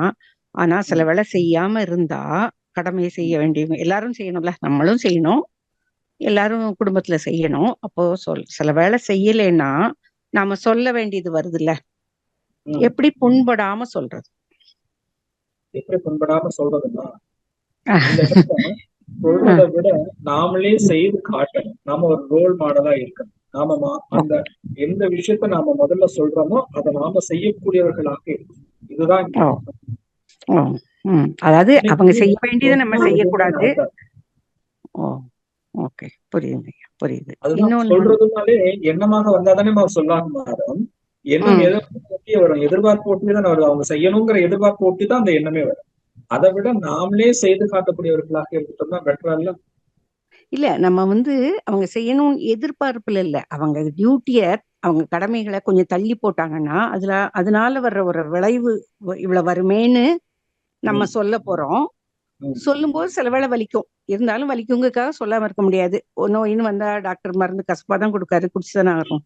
அத மாதிரி நினைச்சிட்டு சொன்னாலும் சில வேளை அதையும் கூட தவிர்க்க முடியுமாங்கிறதுக்காக உங்கள்கிட்ட கேள்வி கேட்டேன். தவிர்க்கிறதுக்காக என்ன பண்ணணும்னா, நாம என்ன நினைக்கிறோம்னா அதுதான் அந்த தேவைக்கு வந்த உடனே அது இந்த சமயத்திலேயே நம்ம சொல்லணும்னு நினைக்கிற மாதிரி. இதுதான் அந்த கருத்து முறைப்பாட்டுல வருவாங்க. நீங்க அந்த உணர்ச்சி வசப்பட்ட நிலையை தவிர்த்துட்டு எப்போ நீங்க சாதகமான சூழல் இருக்கிறதோ அந்த சமயத்துல அவங்களுக்கு உடனே அப்பமே இப்ப என்னோட தேவை அது அப்பமே செய்யணும்னு எதிர்பார்க்கிறோம்ல, அங்கதான் முரண்பாடு. அதை நம்ம புரிஞ்சுக்கிட்டோம்னா அவங்களுடைய அறிவினுடைய தரம் அவ்வளவுதான் இருக்கு. அப்போ அந்த இடத்துல அமைதியான சூழலுக்கு அவங்க எப்போ வர்றாங்களோ அப்ப நம்ம சொல்லணும். இது நம்ம ஃப்ரீக்வன்சி டியூன் மாதிரி சொல்லி கொடுக்குறாரு இல்லையா? நீங்க ஆல்பா ஃப்ரீக்வன்சில இருந்துகிட்டு அவங்க பீட்டா ஃப்ரீக்வன்சில இருக்கிற போது ஒரு விஷயத்த சொன்னா எப்படி ஏற்றுக்க முடியும்? அதனாலதான் இங்க பிரச்சனை வருது. அப்ப நீங்க ஆல்பா ஃப்ரீக்வன்சில இருக்கும்போது அவங்க எப்போ ஆல்பா ஃப்ரீக்வன்சிக்கு வராங்களோ பார்த்து அந்த சமயத்துல அப்ப சொல்லணும். இந்த டெக்னிக் நமக்கு மட்டும்தான் தெரியும், இது அவங்களுக்கு தெரியாதுல்ல. அவங்களுக்கு தான் தெரியும். அதனால அந்த சூழலை உணர்ந்து கொண்டு அந்த சூழலின் பயனை கருத்தில் கொண்டு நம்ம செய்யப்படலாம். அப்படிதான் பண்றோம். ஆனாலும் சொல்லுவாங்க நாங்களேதான் பண்ணுவோமே, அதுக்குள்ள எதுக்கு அப்படின்னா அதுக்குள்ள வர்ற விளைவு காலை ரொம்ப சுற்றக்கூடாதுங்கிற ஒரு பயம் தான் நமக்குங்கிறது. அவங்க வயசுக்கும் அவங்களோட இதுக்கும் இன்னும் கொஞ்சம் டைம் எடுத்தா புரியும். இருந்தாலும் சில வேலை தன்மை அதெல்லாம் வந்து அந்த பருவத்துக்கு தகுந்தாடி மாறுபடுமா? அந்த இப்போ வந்து பிள்ளைங்க இருக்காங்கன்னா அவங்க படிக்கிறாங்கன்னு, இப்போ இந்த 12ஆம் வகுப்பு படிக்கிறாங்க அப்படின்னு சொல்லும் போது அவங்கள படின்னு சொன்னா அவங்களுக்கு ஒரு மாதிரி இரிட்டேஷனா தான் இருக்குது. ஆனா அவங்க படிக்கிறதுனா நம்ம எதுக்கு நம்ம நினைக்கிறோம், நம்மளுடைய அறிவின் தரம் நம்ம இவ்வளவு கஷ்டப்பட்டுட்டு இருக்கோம் அப்படிங்கிறது இப்ப நமக்கு தெரியுது. அதே நம்ம படிக்கும் போது நம்ம அப்பா அம்மா சொல்லும் போது நமக்கும் அது மாதிரிதான் இருந்திருக்கும். அப்போ இன்னைக்கு நம்மளுடைய தரம் உயர்ந்திருக்கு, நாம சிரமப்படுறோங்கிற போது இப்ப நம்ம சொன்னா அவங்களால ஏத்துக்க முடியல. ஆனா இதை உணர வைக்க நம்ம முயற்சி பண்ணணும், அதுக்காக விட்டுடக்கூடாது. அதை உணர வைக்க முயற்சி பண்ணோம்னா ரொம்ப சீக்கிரமா உணர்ந்து. நன்றிங்க ஐயா. இன்னொரு கேள்வி என்னன்னா, ஞான யோகத்துக்கும் ராஜ யோகத்துக்கும் என்னங்க என்னன்னு எனக்கு அந்த இடம் கொஞ்சம் இடம் என்ன இருக்கு, ஃபுல்லா வித்தியாசம்னு புரியல. சொல்லுங்க. ஞான யோகம் அப்படின்னு சொல்லும் போது தன்னையே தான் உணர்கிற நிலை, அதாவது தன்னுடைய உயிரை தானே அதாவது நம்ம செய்யறோம்ல உடல் யோக பயிற்சி, உயிர் மேல மனதை வச்சு செய்யணும், இது ஞான யோகம். சரி, ராஜானா யாரு? ராஜானா அதாவது நாட்டை ஆள்றவரு. நாட்டை ஆள்றவர். இப்ப நம்மளையெல்லாம் ஆள்றவர் யாரு? நம்மள ஆள்றது தெய்வம் தான். அப்போ அந்த தெய்வமே நானாக இருக்கிறேன்னு தெரிஞ்சு கொள்வது ராஜ்யம். ஓகேங்க, நன்றிங்க, சிறப்பானது அப்படின்னு சொல்லி கொடுக்கிறார் மகரிஷி. ஓகே, நன்றிங்க ஐயா. வாழ்க வளமுடன். வாழ்க வளமுடன் அம்மா. வாழ்க வளமுடன். வாழ்க வளமுடன். நன்றிங்க அம்மா சுப்புலட்சுமி அம்மா. வாழ்க வளமுடன். அடுத்த அன்பராக சாந்தி கண்ணன் அம்மா அவர்கள் அன்மியூட் செய்து ஐயாட்ட பேசலாங்கம்மா. ஐயா வாழ்க வளமுடன் ஐயா. வாழ்க வளமுடன்மா. சொல்லுங்க. நல்லா இருக்கீங்களா ஐயா? நல்லா இருக்கேம்மா, நீங்க நல்லா இருக்கீங்களா? நல்லா இருக்கேன். என்னோட கேள்வியா, நாம கரெக்டா எல்லா வேலையும் என்னோட வேலை நம்ம கரெக்டா செஞ்சிடறோம். பெரியவங்க இருக்கும்போது அவங்கள்ட்ட கொஞ்சம் சத்தமா சொல்ற மாதிரி சூழ்நிலை வந்துருது. அது அவங்க கோவப்படுற அப்படின்னு தான் பதில் சொல்றாங்க எப்போதுமே. அதனால அந்த நேரத்துல நம்ம அமைதியாதான் இருக்கேன். அதனால ரொம்ப ரொம்ப ரொம்ப அமைதியா இருக்கேன். எனக்கே மனசு உறுத்துது. அவங்கள்ட்ட நம்ம பேசாம இருக்கோம், நம்ம போய் பேசும்போது அமைதியாதான் பேசணும்னு நினைப்பேன். அவங்க கேட்க மாட்டாங்கிறதுனால சத்தமா பேசுறோம். அது கோவம்ன்றாங்கனால அமைதியாதான் இருக்கேன். அது எனக்கு கஷ்டமா தான் இருக்கு. அதுக்கு என்னையா பண்ணலாம்? அதுல ஏதாவது ஒரு கோவம் இருக்கா? அவங்க கிட்ட நீங்க சில விஷயத்தை எதிர்பார்க்கிறீங்க, அவங்க இப்படித்தான் இருக்கணும்னு நீங்க எதிர்பார்க்கிறீங்க. ஒண்ணும் இல்லம்மா. இப்போ அந்த பெரியவர்களும் நம்மளை போல வயசை கடந்துதான் வந்திருக்காங்க. அப்போ உங்களுக்கு என்ன எண்ணம் இருக்கும்னா, நான் உங்க வயசுல நான் எப்படி இருந்தேன், நான் இன்னைக்கு இப்படி இருக்கிறேன், இப்படி இருக்கேங்கிறதுனால இன்னைக்கு இயலாமை, முதுமையினால இயலாமையில இருக்காங்க. இயலாமையை நீங்க உங்களுக்கு சாதகமாக பயன்படுத்திக் கொள்வீங்களேன்னு நினைச்சு அவங்களுக்கு நம்ம மேல கோபம் எரிச்சலும் வரதான் செய்யுது. அதுக்கு அவங்களை தன்னை காப்பாத்திக்கிறதுக்கு, அதை தன்னை ஸ்டாண்ட் பண்ணிக்கிறதுக்காக சில யுக்திகளை கையாளுறாங்க. அது நமக்கு ஒத்து வராது. அவ்வளவுதான் வித்தியாசம். அப்ப நாம என்ன பண்ணணும் அப்படின்னா, அந்த வயதுல இருந்தா அவங்களுக்கு என்ன தன்மை இருக்குமோ அந்த தன்மையை நாம அவர்கள் சைடுல இருந்து பார்க்கப்படணும். இந்த அலுவலகத்துல எல்லாம் பாத்தீங்கன்னா, இப்ப எங்க அலுவலகத்திலே பாத்தீங்கன்னா சில அதிகாரிகள் எப்ப பார்த்தாலும் கத்திட்டே இருப்பாங்க. அவங்க பக்கத்துல யாருமே போக மாட்டாங்க. ஆனா நான் ஈஸியா அவங்க கிட்ட மூவ் ஆயிடுவேன். சீக்கிரமா அவங்களோட எல்லாரும் சொல்லுவாங்க, உனக்கு மட்டும்தான் அவனை பிடிக்குது, வேற யாருக்கும் பிடிக்காது அப்படின்னாங்க. இருந்தாலும் எதுக்காக நான் சொல்றேன்னா, இப்ப அவங்க எல்லாம் என்ன சொல்றாங்க, இவங்க பகுதியில இருந்தே பார்ப்பாங்க. நான் என்ன பண்றேன்னா அவங்க சைட்ல இருந்து நம்ம பார்ப்பேன். இப்போ அவங்க மேலதிகாரிகள் திட்டுறாங்கன்னா அவங்க என்ன பண்ணுவாங்க, ஆட்டோமேட்டிக்கா அந்த திட்டம் நம்மகிட்ட தான் காட்டுவாங்க. அப்ப நாம ஒழுங்கா நம்மளுடைய கடமைகளை செய்யும் போது அவர்கள் நம்ம திட்ட வேண்டிய அவசியமே இல்லை அப்படிங்கறத புரிஞ்சுக்கிறது. அதுதான் இங்க கடமையும் மிக முக்கியம். இந்த மாதிரி நீங்க உங்க வீட்லயும் உங்க கடமையை நீங்க சரியா செய்யும் போது அவர்கள் உங்களிடத்துல பேச வேண்டிய அவசியம் இல்லை. அவங்க கடமைகளை தானாகவே சரிப்படுத்திக் கொள்வாங்க, நமக்கு துன்பம் கொடுக்காம. சரியா, ரொம்ப நன்றியா. நன்றி அம்மா. நன்றி அம்மா. அம்மா வாழ்க வளமுடன். வாழ்க வளமுடன். அடுத்த அன்பராக சூரியகலா அம்மா அவர்கள் கான்டெஸ்ட்ல இருந்து அன்மியூட் செய்து ஐயாட்ட பேசலாங்கம்மா. நன்றிங்கம்மா ஐயா. வாழ்க வளமுடன் ஐயா. ஐயா, இந்த கர்மயோக சிந்தனை வரை நல்ல ஒரு அனுபவபூர்வமா நம்முடைய அன்றாட வாழ்க்கையில பின்பற்ற வேண்டிய ஒரு நல்ல முறையா இருந்ததுங்க ஐயா. இது கேட்கறது மட்டும் இல்ல, we have to follow. நம்ம இதை பின்பற்றினா ரொம்ப நல்லா இருக்கும். ஒரு சின்ன டவுட்டுங்க ஐயா, இந்த பஞ்சபூத நவகிரக தவத்துல ஒரு சில இடங்கள்ல உயிர் தொடர்பு பெறுகிறோம் அப்படின்னு ஒரு வார்த்தை யூஸ் பண்றோம், ஒரு சில இடத்துல உயிர் கலப்பு பெறுகிறோம் என்ற ஒரு வார்த்தை யூஸ் பண்றோம். ஐயாவுடைய அருட்தந்தையினுடைய அந்த தவத்துல பார்க்கும்போது அந்த ரெண்டு வார்த்தை வருது. எனக்கு டவுட், உயிர் தொடர்பு உயிர் கலப்பு இரண்டு ஒரே பொருளை தருகிறதா இல்ல வேறு பொருள் தருகிறதா? இதை பத்தி சொல்லுங்க ஐயா. நன்றிங்க. வாழ்க வளமுடன். ஒரே பொருளை தான் தரும். உயிர் கலப்பும் உயிர் தொடர்பும் ரெண்டும் ஒரே பொருளை தான் தரும்.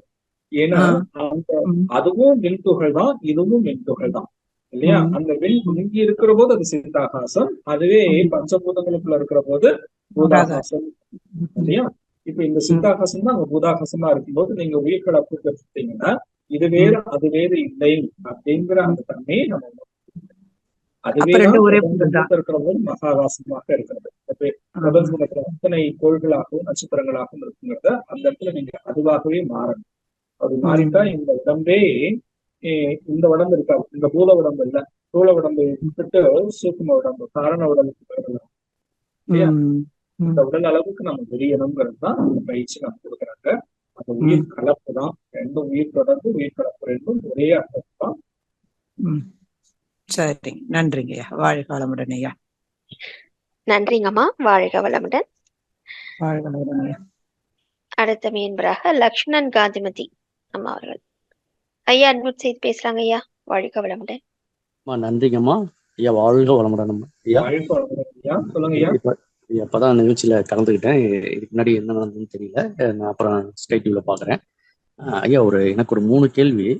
தியானங்கள் ஒவ்வொரு தியானமும் எந்தெந்த நேரத்துல பண்றது நல்லது? ஒண்ணு. அடுத்தது கொஞ்சம் கிளியரா சொல்லுங்க ஐயா. தவமுங்க ஐயா. தவம் பண்றது ஒவ்வொரு தவமும் எந்த நேரங்கள்ல பண்றது நல்லது, ஒரு விஷயம்.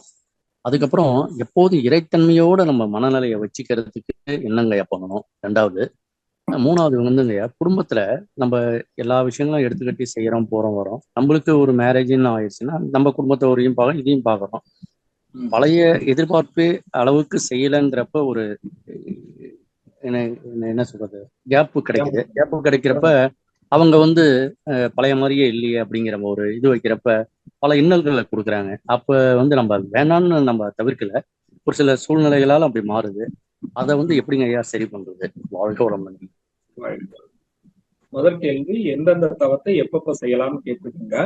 எல்லா தவத்தையும் எல்லா நாட்களும் செய்யலாம்.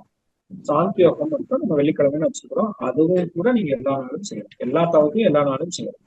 நம்ம வசதிக்கு தகுந்தா அப்படின்னா அதை செக்ரிகேட் பண்ணி பிரிச்சு வச்சிருக்கோம். ஒவ்வொரு நாளும் ஒவ்வொரு தவம் தான் மாத்திக்கலாம். ஏன்னா எல்லா நாளும் 9 தவம் இருக்குன்னா 9 பயிற்சியும் செய்யணும்னா நம்ம ஒவ்வொரு நாளும் ஒவ்வொரு பயிற்சி செஞ்சுக்கலாம் அப்படின்னு கொடுக்குறோம். பெரும்பாலும் 9 மைய தவம், நித்யானந்த தவம் இதெல்லாம் காலை நேரங்கள்ல செய்யறது ரொம்ப சிறப்பு. மாலை நேரங்களை விட காலை நேரங்கள்ல செய்யறது இன்னும் சிறப்பா செய்ய முடியும் மாலை நேரங்களை விட. மற்ற நேரங்களில் ஈவினிங்ல பாத்தீங்கன்னா நீங்க பெரும்பாலும் துரியம், பஞ்சேந்திரிய தவம், பஞ்சபூத நவகிரக தவம், சாந்தி யோகம் இது போன்ற தவங்கள் எல்லாம் நம்ம ஈவினிங்ல வச்சுக்கிறது ரொம்ப சிறப்பு. இது என்னுடைய எக்ஸ்பீரியன்ஸ்ல, அனுபவத்துல நான் உணர்ந்த அளவுக்கு நான் சொல்றேன். மற்றபடி சாமி எந்த இடத்துல எந்த தவத்தை செய்யணுங்கிறதுக்கு எந்த ஒரு டெபினேஷன் கொடுக்கல. எல்லா நாளும் எல்லா தவத்தையும் நீங்க செய்யலாம். சரியா? இன்னொன்னு எப்பொழுதுமே அந்த விழிப்பு நிலையில, அந்த உயிருணர்வு நிலையிலே இருக்கிறதுக்கு நீங்க என்ன பண்ணணும்னு சொல்லி கேட்டுருக்கீங்கல்ல, அதுக்கு உங்களுக்கு முதல்ல தீட்சை கொடுக்கும்போது என்ன செஞ்சாங்கிறத நீங்க கவனிச்சீங்கன்னா அதுதான் நீங்க செய்ய வேண்டிய வேலை. தீட்சை கொடுக்கும்போது முதல்ல தொட்டாங்க, அப்ப தொடு உணர்வை இங்க இருக்கணும், ஒரு எப்படி இருக்கணும். இப்போ உங்களுடைய தோல் எந்த உணர்வை உணர்ந்தாலும் ஒரு நிலையத்துல இருக்கும். அடுத்து கொஞ்ச நேரம் கழிச்சு சவுண்டு, தாள ஒசப்படுத்தாங்க. அந்த சவுண்டு, எந்த சவுண்டை கேட்டாலும் யார் என்ன பேசினாலும் நம்ம எங்க இருந்து கேட்கணும்? புருவ மையத்துல இருந்து கேட்கணும். கொஞ்ச நேரம் கழிச்சு கண்ணை திறக்க சொல்லி கையை முன்னும் பின்னமாக அசைத்து காட்டினாங்க. கைய பாருங்க, நினைவை புருவ மையத்தில் வைத்துக் கொண்டுன்னு சொன்னாங்க. அப்பனா உங்களுடைய பார்வை எங்க இருக்கணும்? இனிமேல் புருவ மையத்துல இருந்து பார்க்க இல்லையா? அடுத்தது இந்த நுகர் உணர்வு, மூக்கினுடைய அடித்தண்டு தான் அந்த பகுதி இல்லையா? அதனால மூக்கினுடைய அந்த பகுதியில நம்ம நினைக்கும் போது ஆட்டோமேட்டிக்கா அந்த ஸ்மெல் பண்ணக்கூடிய கெப்பாசிட்டி அங்க வந்து. இன்னும் கொஞ்ச நேரம் கழிச்சு ஒரு ஸ்வீட் கொடுத்தாங்க, ஒரு கல்கண்டு கொடுத்தாங்க இல்லையா? அந்த கல்கண்டினுடைய சுவையையும் எங்கேயும் உணர்ச்சிருந்தாங்க, எங்கேயும் உணர்ச்சி. அப்போ நீங்க எந்த பொருளை தொட்டாலும், எந்த பொருள் இந்த தோல்ல பட்டு உணர்ச்சி ஏற்பட்டாலும் புருவ மையத்துல உணரணும். சுவை உணர்வு அங்க இருக்கணும், உணர்வு உணர்வு அங்க இருக்கணும், சத்த உணர்வு அங்க இருக்கணும், பார்வை உணர்வு அங்க இருக்கணும் சொல்லி கொடுத்தாங்கல்ல. இதை நம்ம எந்த அளவுக்கு செய்யறோம்னு பாருங்க. அன்றுல இருந்து நாம பார்க்கக்கூடிய பார்வை எல்லாம் புருவ மையத்திலிருந்து பார்க்கணுமா? எந்த சப்தத்தை கேட்டாலும் புருவ மையத்துல இருந்து நினைவு வைத்து கொண்டு பேசணுமா அப்படின்னு நீங்க கூட இல்லையா? அது எதுக்கு சொன்னாங்கன்னு கூட நமக்கு தெரியாம போயிருக்கு. அதனால மீண்டும் ஒரு முறை போய் ஆக்னி தீட்சை எடுத்துக்கிட்டு, இப்போ ஆக்னி தீட்சை எடுக்கும்போது பெரும்பாலும் வந்தீங்களா, இன்னொரு முறை கூட ஆசிரியர் பேராசிரியராகவே எடுத்தாலும் கூட நான் என்ன சொல்லுவேன்னா, இன்னொரு முறை இப்ப போய் புதுசா இன்னைக்குதான் ஃப்ரெஷ்ஷா போற மாதிரி போய் எல்லாத்தையும் மறந்துடணும். இன்னைக்குதான் புதுசா போயிருக்கேன்னு சொல்லி புதுசா போய் ஆர்வம் எல்லாமே கத்துக்குவாங்க. ஒரு 3 நிலை அகத்தை வரைக்கும் கத்துப்பாங்க. ஏற்கனவே கத்துக்கிட்டது, அதாவது நீங்க புதுசா போய் நான் சொல்றேன், இப்ப நான் பேராசிரியராகவே இருந்தாலும் நான் ஒரு வகுப்புக்கு, ஒரு அறிமுக வகுப்புக்கு போய் உள்ள போய் ஜாயின் பண்றேன்னா பேராசிரியர்கள் இல்லை, நான் சாதாரண ஒரு ஃப்ரெஷ்ஷா ஒரு புதிய அன்பராக வந்திருக்கிறேன் அப்படிங்கிற எண்ணத்தோட நீங்க போய் உட்காரணும். ஆனா முதலுக்கும் இப்போதைக்கும் ஒரு வித்தியாசம் இருக்கும். முதல்ல கொஞ்சம் உணர்ச்சி வசப்பட்ட நிலையில வந்தோம். ஸ்டார்டிங்ல வரும்போது ஏதோ ஒரு எதிர்பார்ப்பு, ஏதோ ஒரு தேவைக்காக நம்ம வந்தோம். இப்ப நம்ம அந்த தேவையெல்லாம் இல்லை, நம்ம உணரணுங்கிறதுக்காக போய் உட்கார்ந்துருக்கோம். அப்படி உணர்ந்து கொண்டு நீங்க உடற்பயிற்சி கத்து பாருங்க. உடற்பயிற்சியில வித்தியாசங்கள் தெரியும். தவம் எடுத்து பாருங்க, தவத்துல வித்தியாசம் தெரியும். அகத்தாய்வு எடுத்து பாருங்க, அகத்தாய்வுல மாற்றங்கள் வரும். சரியா? ஆனால் அப்படி செஞ்சா மட்டும்தான் உயிருணர்வை நல்லா உணர முடியும். மூன்றாவது கேள்வி, இந்த எதையாவது எதிர்பார்த்துட்டே இருக்கிறோம், அது எந்த இடத்துலயா துன்பத்தை உருவாக்குது, அதை எப்படி தவிர்க்கிறதுன்னு கேக்குறீங்கல்ல. எப்பொழுதுமே இப்ப ஒரு கணவனாக இருந்தா மனைவியிடத்துல எதிர்பார்த்து வரதான் செய்யும், மனைவியா இருந்தா கணவனிடத்துல எதிர்பார்த்து வரதான் செய்யும். மகிழ்ச்சி ஒரு பாடல் சொல்லுவாங்க, கணவன் தன்னை மதிக்கவில்லை என்று ஏங்கும் பெண்களுக்கும் மனைவி தன்னை மதிக்கவில்லை என்று ஏங்கும் கணவர்களுக்கும் திரும்ப ஒரு வழிய ஒரு ஃபார்முலாவை தரேன். அது என்னன்னா, ஒவ்வொரு நாளும் அவர்களை நீங்க வாழ்த்தி கொண்டே இருக்க. ஏன்னா உங்களுக்கு துன்பத்தை கொடுக்கிறார்கள் என்று சொன்னா, துன்பம் அப்படிங்கிற வார்த்தை எதை இருக்குது அப்படின்னு சொன்னா, உங்களுடைய வினைப்பதிவை போக்கிக் கொள்வது இல்லையா? வினைப்பதிவாம் சுமைப்படுத்து தூய்மை வரவே நினைவாக உடல் எடுத்து வந்தோம். அந்த வினைப்பதிவை போக்கிக்கிறதுக்காக தான் நமக்கு நம்மளால போக்கிக்க முடியாத போது ஒரு அடிஷனல் துணையை நாம சேர்த்துக்கிறோம். அதுதான் வாழ்க்கை துணை.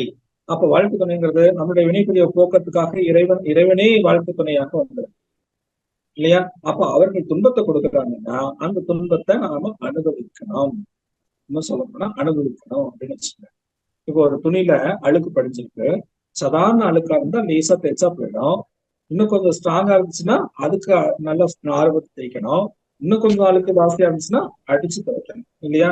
ஆனா மூணுக்கும் வித்தியாசம் இருக்கு. அப்ப மூணுக்கும் அந்த தன்மைக்கு தகுந்தாம இந்த துணிக்கு துன்பம் உருவாக்குதா இல்லையா? அது மாதிரி நம்மகிட்ட என்ன தன்மை இருக்கோ அதுக்கு தகுந்தாப்படிதான் நம்மளுடைய வாழ்க்கை துணையும் நம்மை சார்ந்தவர்களும் இருப்பார்கள். இதுக்கு ஒரு உதாரணம் சொல்றேன். இப்ப 2 நாளைக்கு முன்னாடி பேசிட்டே இருக்கிற போது, ஐயா உங்களுக்கு நிறைய நீங்க சர்வீஸ் பண்றீங்க, கூட ஓடுறீங்க, எப்ப பார்த்தாலும் சர்வீஸ்லயே இருந்துட்டே இருக்கிறீங்க, எங்கேயாவது ஒரு இடத்துல வகுப்புல இருந்துட்டே இருக்கிறீங்களே அப்படின்னு ஒருத்தர் பேசிட்டு இருந்தார். ரொம்ப உங்களுக்கு இறைவன் நல்ல ஒரு வாய்ப்பை கொடுத்துருக்கிறான் அப்படின்னு சொல்லி, நானும் கொஞ்சம் பெருமையா, நம்ம நல்லா வகுப்பு நடத்துற போல இருக்கு, அதனாலதான் நம்மள எல்லாம் கூப்பிடுறாங்க அப்படின்னு நான் கொஞ்சம் பெருமையா காலம் தூக்கி விட்டுட்டு இருக்க நேரத்துல இன்னொருத்தர் பக்கத்துல இருந்து ஒருத்தர் சொன்னாரு, ஒண்ணும் இல்லையா, அது என்ன காரணம்னா நமக்கெல்லாம் கொஞ்சமா அழுக்கு இருக்கு, அதனால லேசா துவைச்சா போதும்னு சொல்லி அப்பப்ப கூப்பிட்டு வகுப்பு நடத்த சொல்லி சரி பண்ணிக்கிறான் இறைவன். இவருக்கு ரொம்ப ஸ்ட்ராங்கா இருக்கு போல இருக்கு, அடிச்சு துவைச்சாதான் சரியாகும்னு சொல்லி காலையில சாயந்தரம் எல்லா இடம் போட்டு அடிச்சு துவைச்சு புழிஞ்சு எடுக்கிறாரு இறைவன் அப்படின்னு சொன்னாரு. இப்ப பாருங்க, இங்க என்னுடைய தன்மனைப்பும் நடந்திருக்கு, ஆனா இறைவன் இங்க எங்கிட்ட எவ்வளவு வினைப்பதிவுகள் இருக்குங்கிறதையும் இல்லையா? அப்போ இந்த உணர்வு வந்துச்சுன்னா, எனக்கு துன்பம் வருகிறது என்று சொன்னால் அதாவது அடிக்கதான் அந்த தங்கம் மின்ன ஆரம்பிக்கும்ல, அது மாதிரி நமக்கு துன்பம் வருகிற போதுதான் நம்ம வாழ்க்கையில இன்னும் நல்ல மிளிர ஆரம்பிக்க போகிறோம் அப்படிங்கிற உணர்வோடு நம்ம கடமை நம்ம செய்துட்டே இருந்தோம்னா இந்த இடத்துல அந்த எதிர்பார்ப்பு இல்லாமல் போயிடும். அதனால நமக்கு எவ்வளவு துன்பம் வந்தாலும் சரி, வந்த துன்பத்தை ஏற்றுக்கொண்டு வரும் துன்பத்தை எதிர்நோக்கி நிற்பாயே தான் சரியான ஆன்மீகவாதி அப்படின்னு சொல்லுவாங்க. அந்த ஒரு ஆன்மீகத்துறையில நம்ம நடந்திருக்கிறோம் அப்படிங்கிறது வேணாம், ஏமாற்றவும் நம்மளுடைய கடமைகளை செய்து கொண்டே இருந்தால் போதும்.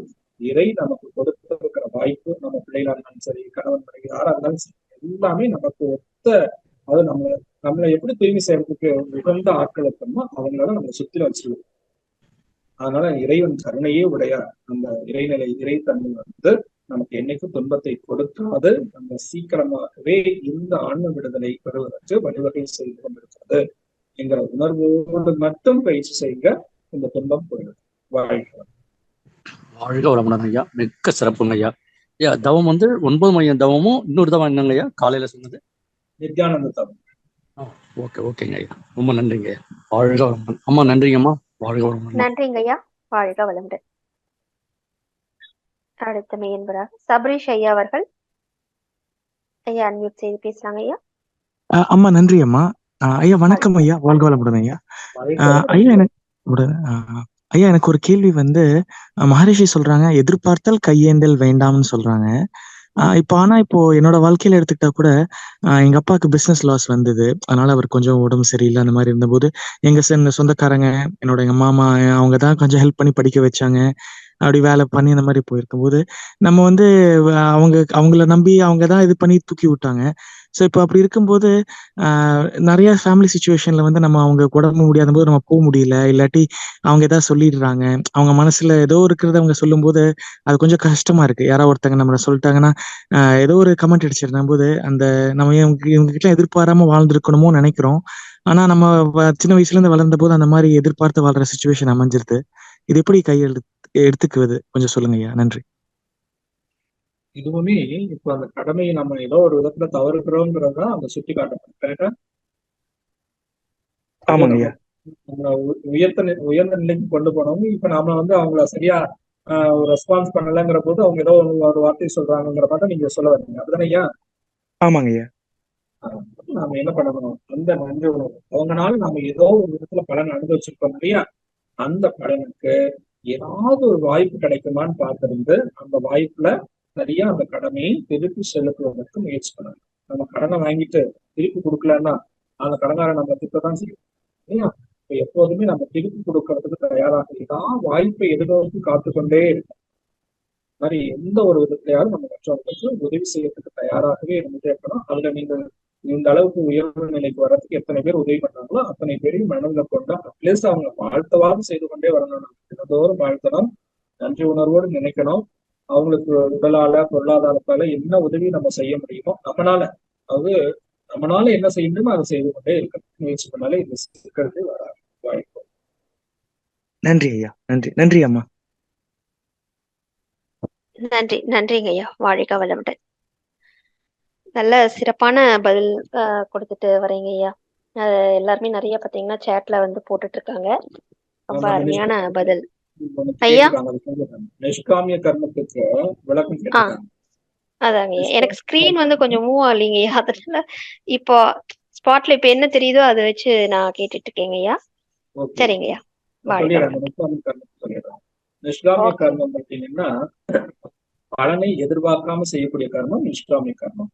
பலனை எதிர்பார்த்து செஞ்சா காமிய கர்மம் சொல்றாங்க. இப்போ நம்ம பிள்ளைங்க வந்து நமக்கு பிற்காலத்துல இதெல்லாம் செய்வாங்க அப்படின்னு எதிர்பார்த்து அந்த பிள்ளைங்களுக்கு நம்ம எதாவது செஞ்சுட்டு இருந்தோம்னா அது வந்து காமிய கர்மம். அவங்க என்ன வேணாலும் பண்ணட்டும், நம்ம பார்க்காட்டியும் பரவாயில்ல, அவங்க நல்லா இருக்கணும்னு நினைச்சிட்டு நாம அதே உணர்வோட போட்டோம்னா அது இப்ப நான் ஒரு அரசு துறையில வேலை பார்க்குறேன்னா எனக்கு வந்து சம்பளம் வரணும்னு எதிர்பார்த்து எனக்கு இவ்வளவு சம்பளம் கொடுக்கணும், ஒரு வேலைக்கு போறேன் இவ்வளவு சம்பளம் கொடுத்தாதான் நான் வேலை செய்வேன்னு கேட்டாலும் அது காமிய கர்மம்.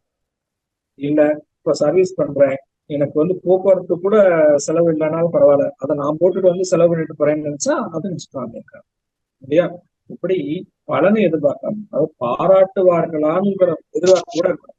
நீங்க என்னைக்குமே நல்லது செஞ்சீங்கன்னா எப்பவும் திட்டதான் செய்வாங்க இல்லையா. என்னைக்கும் நல்லது செய்யும் போது பாராட்டுகள் வருவது ரொம்ப கஷ்டம். அதெல்லாம் எவ்வளவோ அனுபவிச்சிருக்கிறேன். இந்த நிலைக்கு இன்னைக்கு நம்ம வந்திருக்கோம்னா எத்தனை இடங்கள்ல நம்மள வெறுப்பை காட்டி அவமானப்படுத்தி அனுப்பிச்சிருக்கிறார்கள்ங்கிறதுலாம் நமக்கு தெரியும். அதனால எந்த அளவுக்கு உயர்வு நிலைக்கு நம்ம போகிறோமோ அந்த அளவுக்கு இந்த சமுதாயம் நம்மளை விரட்டத்தான் செய்யும். அதையெல்லாம் தாண்டி வரணும். எனக்கு ஒரு முறை ஒரு ஆசிரியர் சொன்னார், பழுத்த மரத்துலதான் கல்லடி முடியா அப்படின்றார். நம்ம எப்போ நம்ம மேல போகிறோமோ அந்த அளவுக்கு நம்ம துன்பங்கள் வரதான் செய்யும். அதையெல்லாம் எதிர்த்து மேல வந்தா மட்டும்தான் நம்ம சமுதாயத்துல ஒரு அங்கீகாரம் உடையவர்களாக வரணும். அதனால அந்த அளவுக்கு நம்ம எதிர்பார்ப்பு இல்லாம நம்ம கடமையை மட்டும் செய்யறேன்னு சொல்லிட்டு அதுவும் அதையும் நான் மறுபடியும் சொல்லுவேன், மகரிஷிக்கு நம்ம செய்யக்கூடிய தொண்டு, இந்த சமுதாயத்துக்கு உலக சமுதாய சேவா சங்கத்துக்கு நம்ம செய்யக்கூடிய தொண்டு நம்மை முன்னிறுத்தி என்னைக்கு நாம செய்யறோமோ இன்னைக்கு நம்ம தோல்வியை சந்தி. மகரிஷியை முன்னிறுத்தி நாம பின்னாடி நின்றுகிட்டு நம்ம செய்யும் போது மகரிஷி நம்மளை எந்த அளவுக்கு கொண்டு போவாரோ அந்த அளவுக்கு கொண்டு தப்பாது குரு உயர்வு மதிப்போர் நம்மை தரத்தில் உயர்த்தி பிறவி பயனை நடக்கும் இல்லையா. குருவினுடைய உயிர் தொடர்பு இல்லாம நாம எந்த இடத்துலையும் சாதிக்கும். அதனால குருவோடு இருந்து கொண்டு குருவை முன்னிறுத்தி கொண்டு நம்மளுடைய செயல்கள். இப்ப நான் ஒரு வகுப்பு நடத்துறேன், என்னோட நிறைய பேர் பாராட்டம் அப்படின்னு நினைச்சிட்டோம்னா அது ஏமாற்றம் தான். யாரும் பாராட்ட மாட்டாங்க, திட்டுவாங்கங்கிற எண்ணத்தோடய நீங்க போய் வகுப்பு நடத்தி பாருங்க, அது தானா உங்களை உயர்த்தி கொண்டே போகும். உங்களை எந்த இடத்துல கொண்டு போய் வைக்கணுமோ அந்த இடத்துல கொண்டு போய் வச்சிடணும். இதுதான் துல்லிய சமுதிர சீர்மை இல்லையா? நீங்க உயர உயர உங்களுடைய ஆன்ம மேம்பாடு அடைய அடைய உங்களை எந்த எல்லையில கொண்டு போய் வைக்கணுமோ அந்த எல்லைக்கு கொண்டு போய்கிட்டே இருக்கும். சரியா? நீங்க உயராத போது கீழே தான் இருக்க முடியும். அதனால பலனை எதிர்பார்க்காம நம்ம பாட்டுக்கு நம்ம கடமை செஞ்சுட்டே போனோம்னா அது எந்தெந்த இடத்துல நம்ம கொண்டு போய் வைக்க முடியுமோ அந்த உயர்வுக்கு இயற்கை தானாக நமக்கு கொண்டு போய் சேர்த்துக்கிட்டோம்ன்றதுதான் நிஷ்காமிய கர்மத்துல நம்ம உணர்ந்து கொள்ளக்கூடிய விஷயம். வாழ்க்கை ஐயா, வாழ்க்கை வளமுடன் ஐயா.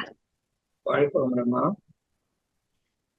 எல்லாரும் ஒரு தெளிந்த மனநிலையில இருப்பாங்க போல இருக்குங்க ஐயா. இந்த நம்மளுடைய கடமை அறம் அப்படிங்கிறது ஒரு விஷயத்துல இப்போ நம்ம வந்து கடமை அப்படிங்கிற விஷயம் வந்து அருட்தந்தை அவர்கள் பிரிச்சு பிரிச்சு கொடுத்துருக்கிறார் இல்லைங்க ஐயா. இப்போ நமக்கு நாமே, தான், சமுதாயம், இயற்கை, இந்த வகையில வந்து நமக்கு இருக்கக்கூடிய கடமை என்ன, சமுதாயத்திற்கு நம்ம செய்யக்கூடிய கடமை நம்ம இவ்வளவு நேரம் நீங்க சொல்லியிருக்கீங்க ஐயா. அடுத்தது இந்த இயற்கைக்கு நம்ம செய்யக்கூடிய அந்த கடமை அப்படின்னு நம்ம இயற்கை என்பது நம்ம இந்த இடத்துல எதை நம்ம உணர்ந்து நம்ம அந்த கடமையை செய்யணுங்க ஐயா? சொல்ல தனக்கு அப்படின்னு எடுத்துக்கும் போது நம்ம கிட்ட இருக்கிறது உடல், உயிர், மனம், அறிவு இல்லையா? இந்த 4 விஷயத்துக்கும் நம்ம கடமைகளை செய்யணும். உடலுக்கு முறையா உடற்பயிற்சி செய்யணும். அதாவது முறையா அசைவுகள் இருக்கணும். அசையாத, சாதாரண சொல்லுவாங்கல்ல, அசைஞ்சு கெட்டது மனசு, அசையாம கெட்டது உடம்புன்னு சொல்லுவாங்க இல்லையா? அடிக்கடி நம்ம உழவனை அழகா சொல்லுவோம், அசைஞ்சு கெட்டது மனசு, அசையாம கெட்டது உடம்பு. இப்ப நம்ம எப்போதுமே இந்த உடம்ப அசைக்கணும், மனசை அசையாம வைக்கணும் இல்லையா? உடம்ப அசைக்கிறதுக்கான பயிற்சி நம்ம செய்யக்கூடிய உடற்பயிற்சிகளே இருக்குது. மனசை அசையாம வைக்கிறதுக்கான பயிற்சி வந்து தவ பயிற்சி. இந்த 2 பயிற்சியோட நம்ம செய்யணும். உங்க உடலும் மனசும் ஆரோக்கியமாக இருக்கும். ஆனா மனதுக்கு எவ்வளவு நீங்க தவம் செய்றீங்களோ அந்த அளவுக்கு நீங்க என்ன பண்ணணும்னா அகத்தாய்வு பயிற்சி அவசியம். உடற்பயிற்சி நீங்க எந்த அளவுக்கு செய்றீங்களோ அந்த அளவுக்கு 5 அளவு முறை அவசியம். இது 2ஐயும் நீங்க கவனத்துல வச்சுக்கணும். அப்படியே உடலுக்கு, உயிருக்கு காயகல்ப பயிற்சி இல்லையா? காயகல்ப பயிற்சியில அது சித்த மருத்துவம்னே சொல்லுவாங்க. இது கேசிசாமி அழகா சொல்லுவாங்க. சித்த மருத்துவம் அப்படின்னு சொன்னாலே அது ஒரு மருந்து இல்லையா? அந்த மருந்து சாப்பிடும் போது அதுல 2 விஷயம் மிக முக்கியம். ஒண்ணு அனுமானம், இன்னொன்னு பத்தியம். அனுமானம்னா இந்த மருந்தை எந்த பொருளோடு சேர்த்து சாப்பிட்டா அந்த பொருளுக்கு, அந்த மருந்துக்கு வீரியம் கூடும் அப்படிங்கிறத சித்த மருத்துவம் சொல்றாங்க. சில மருந்தை வந்து பால்ல சேர்த்து சாப்பிடலாம், சில மருந்தை தேன்ல சாப்பிடலாம், சில மருந்தை வெத்தலை சாறுல சாப்பிட்டா வீரியம் கூடும் இப்படிலாம் சொல்லுவாங்க. அது மாதிரி நம்ம இந்த காய்கறி பயிற்சிய உடற்பயிற்சிங்கிறதோட சேர்த்து, உடற்பயிற்சி தியானத்தோட சேர்த்து செய்யும் போதுதான் அதுக்கு முழு பலனையும் கிடைக்கும். அதுவும் குறைச்சலா ஒரு நாள் 2 நாள்லாம் வந்துடாது, 1 வருஷம் செய்யணும். இதை திருமூலர் அழகா சொல்றார், எளிதரும் இந்த சிலநீர்ப்பர்கள் ஒளிதரும் ஓராண்டில் ஊனமின்றி இல்லை. 1 வருஷம் நீங்க செஞ்சீங்கன்னா உங்க உடம்புல எந்த குறைபாடும் இல்லாம பாதுகாக்க முடியும் இல்லையா? ஊனமின்றி இல்லை. வலியுறும் 8 மனமும் அடங்கும். 8 விஷயம்: உடல், உயிர், மனம், சிவகாந்தம், கருமையம், மூளை, உள்ளம், புலன்கள் 8 விஷயம் சொல்றாருல்ல. அந்த 8ல ஒன்னாக இருக்கக்கூடிய மனசும் அடங்கி போகும் இந்த காய்கறி பூச்சி சரியா செய்து வந்தா. அப்ப எப்படி ஒரு இடத்துக்கு போறதுக்கு வண்டி முக்கியம், அந்த வண்டிக்கு பெட்ரோல் முக்கியம், அதை ஓட்டுறதுக்கு சரியான டிரைவர் வேணும், அதை ஓடுறதுக்கான பாதை சரியான நல்ல பாதையாக இருக்கணும். இப்ப இந்த இடத்துல இருந்து நான் ஆலியாருக்கு வரணும்னா இங்க இருந்து ஆலியார் வர்றதுக்கான பாதை நல்ல பாதையா இருக்கணும். இல்லைன்னா என் வண்டி நல்ல புது வண்டியா இருந்தாலும் பாதை கரடு முரடா வச்சுங்க, வண்டியில நிறைய இருக்கிறோம் இல்லையா? அது மாதிரி நம்ம மொத்தனையும் மிக முக்கியம். வண்டி, பெட்ரோல், டிரைவர், ரோடு, இந்த 4 மிக முக்கியம் இல்லையா? அதே மாதிரி நம்ம உடம்புல வண்டியா இருக்கிறது இந்த உடம்பு, பெட்ரோலா இருக்கிறது உயிர். பெட்ரோல் தேர்ந்து போச்சுன்னா வண்டி நின்று போயிடும். அது மாதிரி உயிர் சக்தி தேர்ந்து போச்சுன்னா இந்த வண்டி நின்று போயிடும். அப்ப வண்டியை, உயிர் சக்தி அவசியம். இந்த வண்டியை ஓட்டுறதுக்கு டிரைவரா இருக்கிறது யாரு? மனசு. இந்த மனசு சரியா இருக்கணும். ஓடுகிற பாதையாக இருக்கிறது எண்ணம். அதனால அந்த எண்ணமும் சரியா இருக்கும். இந்த 4 சரியா வச்சுக்கிறதுக்கு தான் நம்ம தினந்தோறும் முயற்சி பண்ணி பயிற்சி பண்ணணும். திருப்பி சொல்றேன்னா, முயற்சி பண்ணி பயிற்சி பண்ணணும். நம்ம சாதாரணமா வந்துடாது. ஏன்னா அவ்வளவு பழக்கப்பதிவு நம்ம கிட்ட வச்சிருக்கோம். இந்த பழக்கப்பதிவிலிருந்து விடுபட்டு விளக்கப்பதிவுக்கு நம்ம வரணும். இப்ப நாமெல்லாம் செய்யறது வினைப்பதிவு, இது வினையின் விளைவுன்னு சொல்லுவோம். இயற்கையில வர்றது அது விதியின் பயன். நம்ம விதி பயனே உட்கார்ந்துட கூடாது. நம்மளுடைய செயல்களை செஞ்சு அந்த விதியை மதியால வெல்லணும். சுவாமிக்கு 55 வயசுல செத்து போயிருவீங்கன்னு சுவாமி சொல்லிட்டாங்க. அதான் ஜாதக ரீதியா 55 வயசு. அவர் காய பயிற்சி செய்யறாரு இல்லையா? காய புத்தகத்துல எழுதிப்பாங்க பாருங்க. 40 ஆண்டு காலம் கடுமையான உழைப்பின் பலனாக இன்னைக்கு நான் அந்த உடற்பயிற்சியும் காய பயிற்சியும் வடிவமைத்திருப்பேன் அப்படின்னு எழுதிக்கிறேன். சரியா? அந்த 40 ஆண்டு காலம் அவருடைய ஆராய்ச்சிக்காக எடுத்துக்கொண்டதற்கே அவருடைய வாழ்நாள்ல 40 ஆண்டு காலம் எக்ஸ்டென்ஷன். 95 வயதுலதான் அவர் இறந்து போறாரு. ஆயுள் 55, 95ல இறந்து போறாருன்னு சொல்றாங்க இல்லையா? ஆனா நாம அந்த ஒழுங்கா அந்த பயிற்சியை அவர் கண்டுபிடிச்ச பயிற்சி அனுபவிச்சு உணர்ந்து சொல்லிக் கொடுத்து போன பயிற்சியை ஒழுங்கா செஞ்சா எவ்வளவு காலத்துக்கு வாழும். இந்த நம்பிக்கை முதல்ல நமக்கு வேணும். இப்படி நம்பிக்கையோடு இந்த உலகத்தை நீங்க கடமைகள் செய்யணும். இது ஒண்ணு.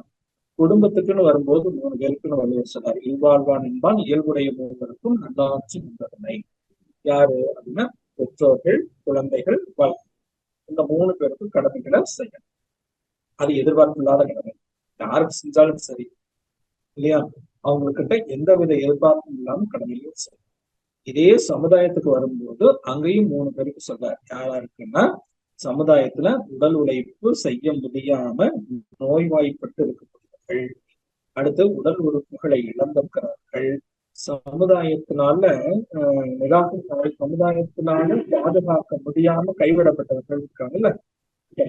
நாம இந்த நன்றி உணர்வை செலுத்தலாம். இயற்கைன்னு வருகிற போது எதை இயற்கைங்கிற வார்த்தையில நீங்க கேட்டீங்க. இயற்கைங்கிறது சாமி அழகான நிலை, தோற்ற நிலை, உணர்வு. இந்த 4ஐயும் சேர்த்துதான் அதுக்கு பேர் இயற்கைன்னு சொல்றோம் இல்லையா? இருப்பாக இருப்பது சுத்தவெளி. இயக்க நிலை இருக்கிற போது அது விண்துகள் சேர்ந்த கூட்டுதான் தோற்ற நிலைகள் வருகிறது. அப்ப இந்த இது அத்தனைக்கும் நம்ம உதவி செய்து கொண்டே இருக்கணும். என்ன உதவி அப்படின்னு வச்சுக்கோங்க. இப்போ ஒரு உதாரணத்துக்கு நான் போய் எப்படி சார் மண்ணுக்கு உதவி செய்யறது, எப்படி நீருக்கு உதவி செய்யறது, எப்படி காற்றுக்கு உதவி செய்யறது, இந்த சடப்பொருளுக்கு உயிரினங்களுக்கு ஏதோ ஒரு நாய்க்கு தண்ணி தேவைக்குது, தண்ணியை கொடுக்கலாம், இல்ல ஒரு பசிக்குது சாப்பாடு போடலாம், இல்ல ஏதோ ஒரு ஜீவனுக்கு ஏதோ ஒரு தேவை இருக்குன்னா அந்த தேவையை உணர்ந்து கொண்டு செய்யலாம். இது ஓகே. சடப்பொருளுக்கு எப்படி நான் உதவி செய்யறது அப்படின்னா, சடப்பொருளுக்கு நாம என்ன செய்யலாம்னு பாக்கணும். பாருங்க, பஞ்சபூத நவகிரகத்தை சொல்றாரு, காற்றை பயனுள்ள முறையில் பயன்படுத்திக் கொள்ளக்கூடிய விஞ்ஞானத்தை வளர்த்துக் கொள்ளுவேன்னு சொன்னோம். என்னைக்கு வளர்த்துட்டோம்? அப்படி வளர்த்துக்கொள்ளணும். எப்படி வளர்த்துக்கலாம்? காற்றையை பயனுள்ள முறையில பயன்படுத்தணும். இன்னைக்கு காற்றை எந்த அளவுக்கு பயனற்ற முறையில பயன்படுத்த முடியும் அப்படி பயன்படுத்தணும். பொல்யூஷன்ஸ் அதிகமா இருக்கிறோம் இல்லையா? நிறைய மரங்களை எல்லாம் அழிச்சிட்டோம். இன்னும் அதை சரியா பயன்படுத்தாம விட்டுட்டோம். மண்ணை பாருங்க, அங்கங்க பிளாஸ்டிக்ஸ் போட்டு, இப்ப நீலகிரியில மட்டும்தான் அந்த பிளாஸ்டிக்ஸ் ஒழிச்சிருக்காங்க. இருந்தாலும் எத்தனை பிளாஸ்டிக் இன்னும் வந்துட்டா இருக்குது. மற்ற இடங்கள்லாம் வெறும் பிளாஸ்டிக் கவர்ஸா கிடையாது. இதெல்லாம் மக்கி போகாம எவ்வளவு தூரத்துக்கு மண் மாசுபடுது. இன்னும் எவ்வளவு குப்பைகள் ஒரு சில இடங்கள்ல கொட்டப்பட்டு நிறைய மாசுபட்ட நிலப்பரப்புகளை உருவாக்குறோம், நீர்நிலைகளை மாசுபடுத்துகிறோம். நம்ம வீட்டுல இருக்கிற எல்லா கழிவையும் சுத்திகரிக்கிறதே கிடையாது. அதெல்லாம் என்ன பண்றோம்? அப்படியே கொண்டு போய் எங்கேயாவது ஒரு இடத்துல ஓப்பன்ல விட்டுறோம். அதையும் இந்த சமுதாயம் என்ன பண்ணுது? அந்த நிர்வாகம் செய்யணும். அந்த இடத்துல இருக்கக்கூடிய நிர்வாகங்கள் இதை பொறுப்பெடுத்து செய்யணும். அந்த கழிவுகளை எல்லாம் ஒரு இடத்துல தேக்கி அதை சுத்திகரிச்சு அதை ரீயூஸ் பண்றதுக்கு முயற்சி பண்ணலாம். இல்ல அதை ரீயூஸ் பண்ணி வெளியில தள்ளலாம். அப்படி இல்லாம இதையெல்லாம் என்ன பண்றோம்? நாம இன்னைக்கு எவ்வளவோ விஞ்ஞான வளர்ச்சி வந்த காலத்திலையும் கூட எல்லாத்தையும் பால்படுத்தி பண்ணிருக்கோம். இப்படி பால்படுத்தினுடைய விளைவு பாருங்க, கடல் எல்லா குப்பையும் இந்த தண்ணி மூலமா அடிச்சுட்டு போது பாருங்க. எவ்வளவு குப்பை நம்ம வீட்டுலயே ஒண்ணும் இல்லை. ஒரு மழை பெஞ்சு தண்ணி ஓடிச்சுன்னா நம்ம வீட்டு பகுதியில இருக்கக்கூடிய காவாயில கொண்டு போய் ஒரு இருக்கிற குப்பையெல்லாம் மடான்னு அந்த தண்ணியில போட்டு அந்த தண்ணி என்ன பண்ணுவோம்? எல்லாத்தையும் அடிச்சுட்டு போய் கடைசியில எங்க போய் சேர்றது? கடலுக்கு போய் சேர்றது. அப்படி கொண்டு போய் கடல்ல சேர்ந்த குப்பையெல்லாம் கடல் வச்சுக்க முடியாம திருப்பி அனுப்பிச்சது பாருங்க. இந்த சுனாமி டயத்துலயும் இந்த மாதிரி சூறாவளிகள் வரும்போதும் திருப்பி கொடுத்தது இல்ல, எல்லாத்தையும் அள்ளி கொண்டு வந்து அப்படியே ரோட்ல தெளிச்சு டன் கணக்குல இருந்தாங்க. இங்க காலிக்கட்லயும் சரி, சென்னையிலயும் சரி, இந்த சுனாமிக்கு அப்புறம் அதை மறுபடியும் கிளீன் பண்றதுக்கு எத்தனை நாள் பிடிச்சது. எவ்வளவு டன் கணக்குல குப்பைகள் இருந்தாங்க. இவ்வளவு கணக்குல குப்பைகளை எப்படி அந்த கடலுக்கு போச்சு? நம்ம அனுப்பிச்சதான். அப்ப கடலை மாசுபடுத்தினா அது என்ன பண்ணும்?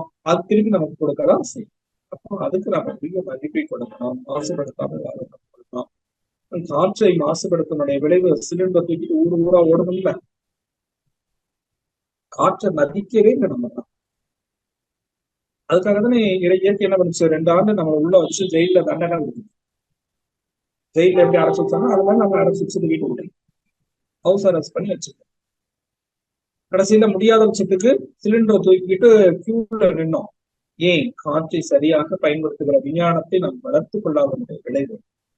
அப்போ இதையும் இப்பெல்லாம் உணர்த்தி இருக்கிறான் இறைவன்.